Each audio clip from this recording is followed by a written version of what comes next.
ಮೊನ್ನೆ ಪ್ರಧಾನಿಯವರು ಭಾಷಣ ಮಾಡುವಳು ಕೂಡ ಕಾಂಗ್ರೆಸ್ಸು DMK TMC ಅವರಿಗೆ ಮಹಿಳೆಯರ ಮೇಲೆ ಕಾಳಜಿ ಇಲ್ಲ ಆರೋಪ ಮಾಡಿದ್ದಾರೆ. 2023ರಲ್ಲಿ ರಾಜ್ಯಸಭೆಯಲ್ಲಿ ಲೋಕಸಭೆಯಲ್ಲಿ ಕಾಂಗ್ರೆಸ್ ಬೆಂಬಲದೊಂದಿಗೆ ಮಸೂದೆ ಪಾಸ್ ಆಗಿದೆ. ನೀವು ಇದನ್ನು ಡಿಲಿಮಿಟೇಷನ್ಗೆ ಕ್ಷೇತ್ರ ಮರುವಿಂಗಡಣೆಗೆ ಲಿಂಕ್ ಮಾಡ್ತಾ ಇದ್ದೀರಿ. ಯಾಕೆ ಮಾಡ್ತಾ ಇದ್ದೀರಿ? ಮೊಸಳೆ ಕಣ್ಣೀರು ಹಾಕೋದನ್ನು ನಿಲ್ಲಿಸಿ ಈ ಮಹಿಳಾ ಮೀಸಲಾತಿಯನ್ನು ಕವರ್ ಆಗಿಟ್ಕೊಂಡು ಡಿಲಿಮಿಟೇಷನ್ನ ಮಾಡೋದಕ್ಕೆ ಹೊರಟ್ರಿ, ಅದಕ್ಕೋಸ್ಕರ ನಾವು ನಿಮ್ಮ ಮಸೂದೆಯನ್ನು ಸೋಲಿಸಿದ್ದೀವಿ ಅಂತ ಅವ್ರು ಹೇಳ್ತಾ ಇರೋದು. ನೀವು ರಾಜ್ಯಗಳ ಬಗ್ಗೆ ಅಷ್ಟೊಂದು ಕನ್ಸರ್ನ್ ಇದ್ದಿದ್ರೆ ನೀವು ಒಂದು ರಾಜ್ಯಕ್ಕೆ 80 ಸೀಟ್ ಕೊಟ್ಟು ಇನ್ನೊಂದು ರಾಜ್ಯಕ್ಕೆ 28 ಸೀಟ್ ಕೊಟ್ಟು ಯಾರು ಕೊಟ್ಟಿದ್ದು? ಇದೇ ಕಾಂಗ್ರೆಸ್ ಪಕ್ಷ. ಉತ್ತರ ಭಾರತದಲ್ಲಿ ಹಿಂದಿ ಮತ್ತು ಇಂಗ್ಲೀಷ್ ಕಲಿತಾ ಇದ್ದಾರೆ. ನಮ್ಮ ಮಕ್ಕಳು ಕನ್ನಡ ಮತ್ತು ಇಂಗ್ಲೀಷ್ ಕಲೀಲಿ. ಈಗ ಉತ್ತರ ಭಾರತ ಮತ್ತು ದಕ್ಷಿಣ ಭಾರತ ಅಂತಕ್ಕಂಥ ಕಾನ್ಸೆಪ್ಟು ನೆಹರೂರ ಮನಸ್ಸಲ್ಲೂ ಇರಲಿಲ್ಲ, ಇಂದಿರಾ ಗಾಂಧಿ ಮನಸ್ಸಲ್ಲೂ ಇರಲಿಲ್ಲ. ಈ ಹೊಸ ಥಿಯರಿನ ಈ ರಾಹುಲ್ ಗಾಂಧಿ ಮನಸ್ಸಲ್ಲಿ ಯಾಕೆ ಬರ್ತಿದೆಯೋ ಗೊತ್ತಾಗ್ತದೆ. ದಕ್ಷಿಣ ರಾಜ್ಯಗಳ ಪ್ರಾತಿನಿಧ್ಯ ಲೋಕಸಭೆಯಲ್ಲಿ ಕಡಿಮೆ ಆದರೆ ಅದು ನಮಗೆ ವ್ಯತಿರಿಕ್ತವಾದ ಪಾಲಿಸಿ ಮಾಡೋದಕ್ಕೂ ಅಲ್ಲಿ ಅವಕಾಶ ಇರ್ಬೋದು. ಅಂದರೆ ಆವತ್ತು ಹಂಗೆ ಇತ್ತು, ಇವತ್ತು ಹಂಗೆ. ಆವತ್ತು ಪಾಪ್ಯುಲೇಷನ್ ಮೇಲೆನೇ ಹೇಳಿದ್ದು ಆಯ್ತಾ, ಇವತ್ತಿಗೂ ಪಾಪ್ಯುಲೇಷನ್ ಮೇಲೆ ಹೇಳ್ತಾರೆ. ಆ ಆತಂಕ ಆವತ್ತಿರಲಿಲ್ಲ, ಇವತ್ತು ಯಾಕೆ ಬಂತು ಆತಂಕ? ಯಾವಾಗ ನೀವು ಚುನಾವಣೆ ಮೇಲೆ ಚುನಾವಣೆ ಸೋಲ್ತಾ ಇದ್ದೀರಾ, ಒಂದು ಹೊಸ ಥಿಯರಿ ಹುಟ್ಟಾಕ್ತಾ ಇದ್ದೀರಾ. ಉತ್ತರ ದಕ್ಷಿಣ ಡಿಲಿಮಿಟೇಷನ್ ಅನ್ನೋದನ್ನು ಸಂವಿಧಾನದಲ್ಲೇ ಹೇಳಿದೆ, ಇದು ಮಾಡಬೇಕು ಅಂತೇಳಿ. ಪ್ರತಿ ಸೆನ್ಸಸ್ ಆದಮೇಲೆ ಮಾಡಬೇಕು ಅಂತ ಹೇಳಿದೆ. ಹೊಸ ಕ್ಷೇತ್ರಗಳು ಬಂದಾಗ ಅಟ್ಲೀಸ್ಟ್ ಹೊಸ ಆಪರ್ಚುನಿಟಿ ಬರ್ತದೆ, ಹೊಸ ಯಂಗ್ಸ್ಟರ್ಸ್ ಬರ್ತಾರೆ. ನಮಸ್ಕಾರ, ಪ್ರಜಾವಾಣಿ ಚರ್ಚೆಗೆ ಸ್ವಾಗತ. ನಾನು ಸೂರ್ಯನಾರಾಯಣ ವಿ.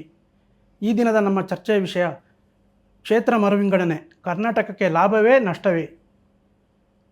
ಈ ಬಗ್ಗೆ ಚರ್ಚೆ ಮಾಡಲು ನಮ್ಮ ಜೊತೆ ಇಬ್ಬರು ಅತಿಥಿಗಳಿದ್ದಾರೆ.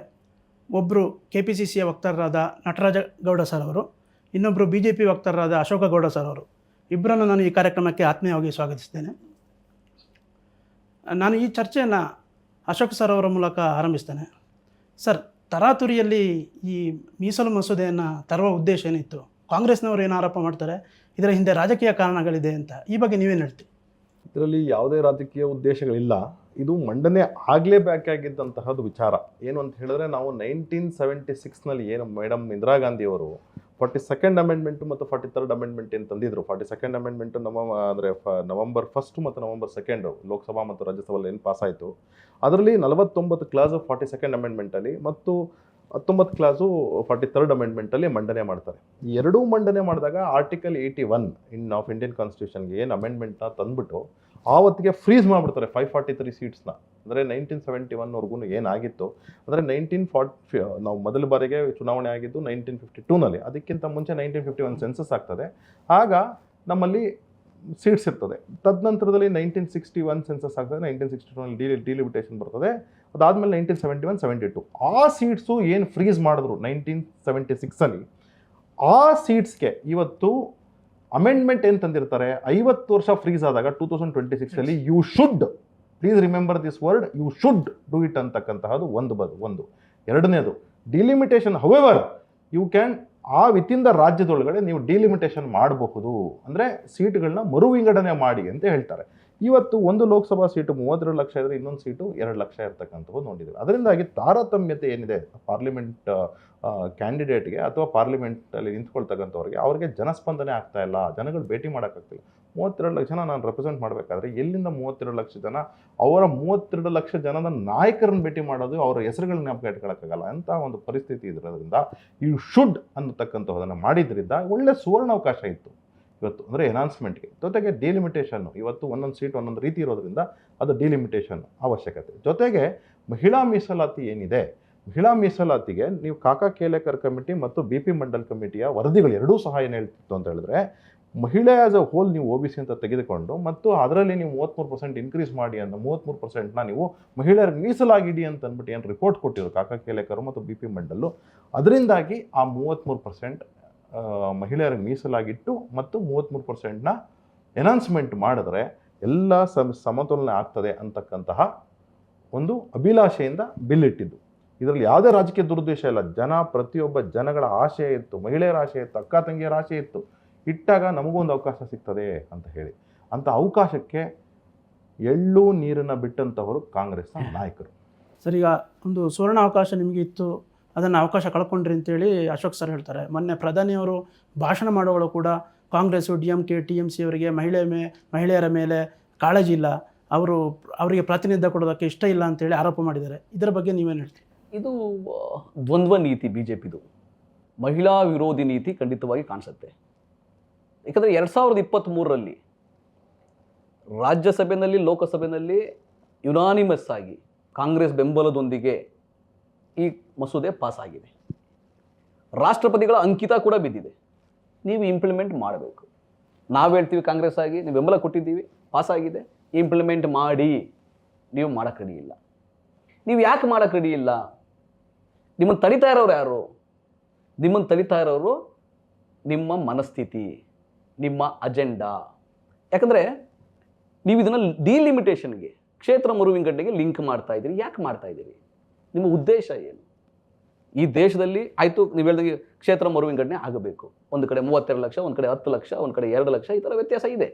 ಮರುವಿಂಗಡಣೆ ಆಗಬೇಕು, ಸಮಾನವಾಗಿ ನಾಗರಿಕರು ಇರಬೇಕು.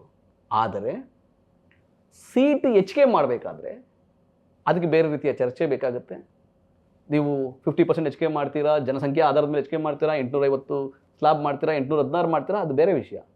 ಅದಕ್ಕೆ ಬೇರೆ ಕಾಯ್ದೆ ಮಸೂದೆ, ಅದು ಚರ್ಚೆ ಬೇಕಾಗ್ತದೆ. ಮಹಿಳಾ ಮೀಸಲಾತಿಗೆ ಚರ್ಚೆ ಆಗಿದೆ. ಇದನ್ನು ಫಸ್ಟ್ ಮಹಿಳಾ ಮೀಸಲಾತಿ ತಗೊಂಡ್ಬಂದವರು ಯಾರು? ಪಿ ವಿ ನರಸಿಂಹರಾವ್ ಅವರು. 33% ಮಹಿಳಾ ಮೀಸಲಾತಿ ಪಂಚಾಯತ್ ರಾಜ್ಗಳಲ್ಲಿ ತಗೊಂಡು ಬಂದರು. ಎಲ್ಲ ಸ್ಥಳೀಯ ಸಂಸ್ಥೆಗಳಲ್ಲಿ ಬಂತು, ಇಂಪ್ಲಿಮೆಂಟ್ ಆಯಿತು. ನಮಗೆ 2010ರಲ್ಲಿ ರಾಜ್ಯಸಭೆಯಲ್ಲಿ ಕಾಂಗ್ರೆಸ್ UPI ಇತ್ತು. ಕಾಂಗ್ರೆಸ್ ರಾಜ್ಯಸಭೆಯಲ್ಲಿ ಪಾಸ್ ಮಾಡ್ಕೊಂತು, ಮಹಿಳಾ ಮೀಸಲಾತಿ ತೊಗೊಂಬರ್ಬೇಕು ಅಂತ ಮಸೂದೆನ ಪಾಸ್ ಮಾಡ್ಕೊಂಡ್ವಿ. ಆದರೆ ಲೋಕಸಭೆಯಲ್ಲಿ ಆಗಲಿಲ್ಲ. ಯಾಕಂದರೆ ಮೀಸಲಾತಿಯೊಳಗೆ ಮೀಸಲಾತಿ ಬೇಕು, OBCಗೆ ಮೀಸಲಾತಿ ಬೇಕು ಅಂತ ಚರ್ಚೆಗಳು ಬಂತು, ಆಗಲಿಲ್ಲ. ವಾಜಪೇಯಿ ಇದ್ದಾಗಲೂ ಕೂಡ 2008ರಿಂದ 2003ವರೆಗೆ 4 ಬಾರಿ ಪ್ರಯತ್ನ ಮಾಡಿದರು ವಾಜಪೇಯಿಯವರು. ಆ ಸಮಯದಲ್ಲಿ ಕಾಂಗ್ರೆಸ್ ಬೆಂಬಲವಾಗಿ ನಿಂತಿತ್ತು. ಸ್ಪಷ್ಟವಾಗಿ ಹೇಳ್ತೀನಿ, ಕಾಂಗ್ರೆಸ್ ಬೆಂಬಲವಾಗಿ ನಿಂತಿತ್ತು. ಆದರೆ ನಿಮ್ಮ ಅಂಗಪಕ್ಷಗಳು, ನಮ್ಮ ಕೆಲವು ರಾಜಕೀಯ ಪ್ರಾದೇಶಿಕ ಪಕ್ಷಗಳು ಅವೇನು ಮಾಡಿದೋ, ಇಲ್ಲ ಮೀಸಲಾತಿ ಕೊಡಬೇಕು, ಇದಾಗಕ್ಕೆ ಬಿಡೋದಿಲ್ಲ ಅಂತ ಹೇಳಿ ನಿಂತ್ಕೊಂಡ್ರು. ಸಾಧ್ಯ ಆಗಲಿಲ್ಲ. ಆದರೆ 2023ರಲ್ಲಿ ಸುವರ್ಣಾವಕಾಶ. BJPಗೆ, ಮೋದಿ ಸರ್ಕಾರಕ್ಕೆ ಸಂಪೂರ್ಣ ಬೆಂಬಲವನ್ನು ನಾವು ಕೊಟ್ಟಿದ್ದೀವಿ. ಇಂಪ್ಲಿಮೆಂಟ್ ಮಾಡಿ ಅಂತ ನೀವು ಮಾಡ್ತಾ ಇಲ್ಲ. ಯಾಕಂದರೆ ನೀವೇನೋ ಒಂದು ದುಸ್ಸಾಹಸ ಮಾಡಿದ್ರಿ. ಏನು, ಈ ರಾಜಕೀಯ ಲಾಭಕ್ಕೋಸ್ಕರ ಈ ಚುನಾವಣೆಗಳಲ್ಲಿ, ಪಶ್ಚಿಮ ಬಂಗಾಳ, ಕೇರಳ, ತಮಿಳುನಾಡು ಚುನಾವಣೆ ಇದೆ, ಅಲ್ಲಿ ಹೇಳಲಿಕ್ಕೆ ನಿಮಗೆ ಏನೂ ಇಲ್ಲ. ಆರೋಪ ಮಾಡೋಣ ಅಂತ ಹೇಳ್ಬಿಟ್ಟು ನೀವು ಡಿಲಿಮಿಟೇಷನ್ ಅದಕ್ಕೆ ಲಿಂಕ್ ಮಾಡಿ ಹೊಸ ಮಸೂದೆಯನ್ನು ತೊಗೊಂಬರೋ ಪ್ರಯತ್ನ ಮಾಡಿದ್ರಿ, ಫೇಲ್ ಆದ್ರಿ. ನಿಮಗೆ ಫೇಲ್ ಆಗ್ತಿರೋದು ಗೊತ್ತಿತ್ತು ನಿಮಗೆ. ಯಾಕಂದರೆ ನಿಮ್ಮಲ್ಲಿ ಇದ್ದಿದ್ದು ಕ್ಷೇತ್ರ, ನಿಮ್ಮ ಕೆಪಾಸಿಟಿ ಏನು 293 ನಿಮ್ಮ ಸಂಖ್ಯಾಬಲ, 2/3 ಬೇಕು, ಆಗಲ್ಲ ಅಂತ ನಿಮ್ಗೆ ಗೊತ್ತಿತ್ತು. ಆದರೂ ದುಸ್ಸಾಹಸ ಮಾಡಿದ್ರಿ, ಫೇಲ್ ಆದ್ರಿ. ಆದರೆ ಮಹಿಳಾ ಮೀಸಲಾತಿಯ ಮಸೂದೆ ಕಾಯ್ದೆ ಜಾರಿ ಆಗಬೇಕು. ಅದು ಆಲ್ರೆಡಿ ತೀರ್ಮಾನ ಆಗಿದೆ, ಪಾಸ್ ಆಗಿದೆ. ಅದನ್ನು ಜಾರಿ ಮಾಡಿ. ಕ್ಷೇತ್ರ ಮರು ವಿಂಗಡಣೆದು ಸಪ್ರೇಟ್ ನೀವು ಮಸೂದೆಯನ್ನು ತೆಗೆದುಕೊಂಡು ಬನ್ನಿ. ಚರ್ಚೆ ಸಂವಾದ ಮುಖಾಂತರ ಜನತೆಯ ಒಪಿನಿಯನ್ ಕೇಳಿ, ದಕ್ಷಿಣ ಭಾರತದ ಎಲ್ಲ ರಾಜ್ಯಗಳ ಒಪಿನಿಯನ್ನ ಕೇಳಿ, ಎಲ್ಲ ಪಕ್ಷಗಳ ಒಪಿನಿಯನ್ನ ಕೇಳಿ, ನಂತರ ಮರು ವಿಂಗಡಣೆ ಮತ್ತು ಸೀಟ್ಗಳು ಹೆಚ್ಚಿಗೆ ಮಾಡುವಂಥದ್ದು ನಂತರ ಬೇರೆ ಕಾಯ್ದೆಯಾಗಿ ಮಾಡಿ. ಲಿಂಕ್ ಮಾಡಬೇಡಿ. ನಾವು ಇವತ್ತು ಬದ್ಧವಾಗಿದ್ದೀವಿ, ಕಾಂಗ್ರೆಸ್ ಪಕ್ಷ ಬದ್ಧವಾಗಿದೆ. ಮಾನ್ಯ ಮಲ್ಲಿಕಾರ್ಜುನ್ ಖರ್ಗೆ ಅವರು ಹೇಳಿದ್ದಾರೆ, ರಾಹುಲ್ ಗಾಂಧಿ ಅವರು, ಸಿದ್ದರಾಮಯ್ಯನವರು ಕೂಡ ಹೇಳಿದ್ದಾರೆ, ಈ ಮಹಿಳಾ ಮೀಸಲಾತಿಯನ್ನು ತಕ್ಷಣದಿಂದಲೇ ಜಾರಿ ಮಾಡಿ. ನಮ್ಮ ಬೆಂಬಲ ಸಂಪೂರ್ಣ ಇದೆ ಅಂತ. ನಿಮ್ಮನ್ನು ತಡಿತಾ ಇರೋರು ಯಾರು ತಡಿತಾ ಇಲ್ಲ. ಹಾಗಾಗಿ ನೀವು ಮೊಸಳೆ ಕಣ್ಣೀರು ಹಾಕೋದನ್ನು ನಿಲ್ಲಿಸಿ, ಪ್ರಧಾನಮಂತ್ರಿಗಳು ಬೇರೆ ರಾಜಕೀಯ ಪಕ್ಷಗಳನ್ನ ದೂಷಣೆ ಮಾಡೋದನ್ನು ನಿಲ್ಲಿಸಿ, ನಿಮ್ಮ ಪ್ರಧಾನಮಂತ್ರಿಯ ಹುದ್ದೆ ಆ ಘನತೆಯನ್ನು ಕಾಪಾಡಿ, ಪ್ರಚಾರಕರು ಯಾವಾಗಲೂ ಪ್ರಚಾರಕರಾಗಿರಬೇಡಿ, ವಿಚಾರಕರಾಗಿರಿ. ಇದನ್ನು ಮಸೂದೆಯನ್ನು ಜಾರಿ ಮಾಡಿ. ಕಾಂಗ್ರೆಸ್ ಪಕ್ಷದ ವಾದ ಏನು ಅಂತ ಹೇಳಿದರೆ, ನೀವು ಈ ಮಹಿಳಾ ಮೀಸಲಾತಿಯನ್ನು ಕವರ್ ಆಗಿ ಇಟ್ಕೊಂಡು, ಅಂದರೆ ರಕ್ಷಣಾತ್ಮಕವಾಗಿ ಇಟ್ಕೊಂಡು ಡಿಲಿಮಿಟೇಷನ್ನ ಮಾಡೋದಕ್ಕೆ ಹೊರಟ್ರಿ, ಅದಕ್ಕೋಸ್ಕರ ನಾವು ನಿಮ್ಮ ಮಸೂದೆಯನ್ನು ಸೋಲಿಸಿದ್ದೀವಿ ಅಂತ ಅವ್ರು ಹೇಳ್ತಾ ಇರೋದು. ಎರಡು ವಿಚಾರ. ಒಂದು ವಿಚಾರ ಕೇಳಿದ್ರಲ್ಲಿ, ಈಗ ರಿಸರ್ವೇಷನ್ ಏನಿದೆ ಮಹಿಳೆಯರಿಗೆ, ಅದರಲ್ಲಿ OBC ರಿಸರ್ವೇಷನ್ ಮಹಿಳೆಯರು ಕೊಡಬೇಕು ಅಂತ ಅಂದ್ಬಿಟ್ಟು ಏನು ತುಂಬ ಜನಕ್ಕೆ ಹೇಳ್ತಿದ್ದಾರೆ. ಎಂಥ ಮೊಸಳೆ ಕಣ್ಣೀರು ಅಂತ ಒಂದು ಎಕ್ಸ್ಪೋಜರ್. ಏನು ಅಂದರೆ, ಕಾಕಾ ಕೇಲೇಕರ್ 1952ನಲ್ಲಿ ವರದಿ ಸ್ಟಾರ್ಟ್ ಮಾಡಿ 1953ರಲ್ಲಿ ವರದಿ ಸಬ್ಮಿಟ್ ಮಾಡ್ತಾರೆ. BP ಮಂಡಲ್ ಅವರು 1978 ವರದಿ ಸ್ಟಾರ್ಟ್ ಮಾಡಿ 1980ನಲ್ಲಿ ವರದಿ ಕೊಡ್ತಾರೆ. ಎರಡೂ ಇದು ಸ್ಟಡಿ ಸಮಗ್ರವಾಗಿ ಇಡೀ ಭಾರತದಲ್ಲಿ ಆಗಿದೆ ಯಾವ್ದಾದ್ರು ಸ್ಟಡಿ ಇದ್ರೆ ಅದು ಎರಡೂ ಕಮಿಟಿಗಳ ರಿಪೋರ್ಟ್. ಈ ಎರಡೂ ಕಮಿಟಿನಲ್ಲಿ ಏನು ಹೇಳಿದ್ದಾರೆ, SC ಮತ್ತು ST ಮಹಿಳೆಯರನ್ನು, SC ST ಜನಾಂಗನ ಬಿಟ್ಬಿಡಿ, OBC ಜನಾಂಗದ ಬಗ್ಗೆ ಸ್ಟಡಿ ಆಯ್ತದಲ್ಲ, ಆ ಸ್ಟಡಿ ಆದಾಗ ಮಹಿಳೆ ಆಸ್ ಎ ಹೋಲ್ ಅಂದ್ರೆ ಎಲ್ಲಾ ಕಂಪ್ಲೀಟ್ ಲಾಟ್ ಆಫ್ ಮಹಿಳೆಸ್ ಏನಿದೆ ಅವ್ರನ್ನ OBC ಅಂತ ಕನ್ಸಿಡರ್ ಮಾಡಬೇಕು ಅಂತ ಹೇಳ್ತಾರೆ.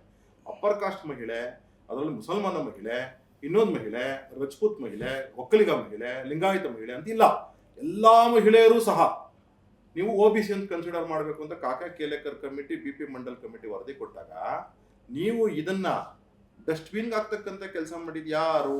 ಒಂದು. ಎರಡನೇ, ಈಗ ಆ ರೀತಿ ವಿಚಾರಗಳನ್ನ ಇದ್ದಾಗ ನೀವು ಕಂಪ್ಲೀಟ್ ಮಹಿಳೆಯರನ್ನ OBC ಅಂತ ಟ್ರೀಟ್ ಮಾಡಿದಕ್ಕೋಸ್ಕರನೇ ರಿಸರ್ವೇಷನ್ 25% ಅನ್ನು 33% ರೆಕಮೆಂಡ್ ಮಾಡಿದ್ರು, 25% ಅಡಿಮೆಂಟ್ ಆಗಿದ್ದು ಯಾರು? ಇದೇ ರಾಜೀವ್ ಗಾಂಧಿ. ಆಯ್ತು, PV ನರಸಿಂಹರಾವ್ ಅವರು ಮಾಡಿದ್ರು, ಸತ್ಯನೇ, ಫ್ಯಾಕ್ಟ್ ಒಪ್ಕೊಳ್ಬೇಕು ನಾವು.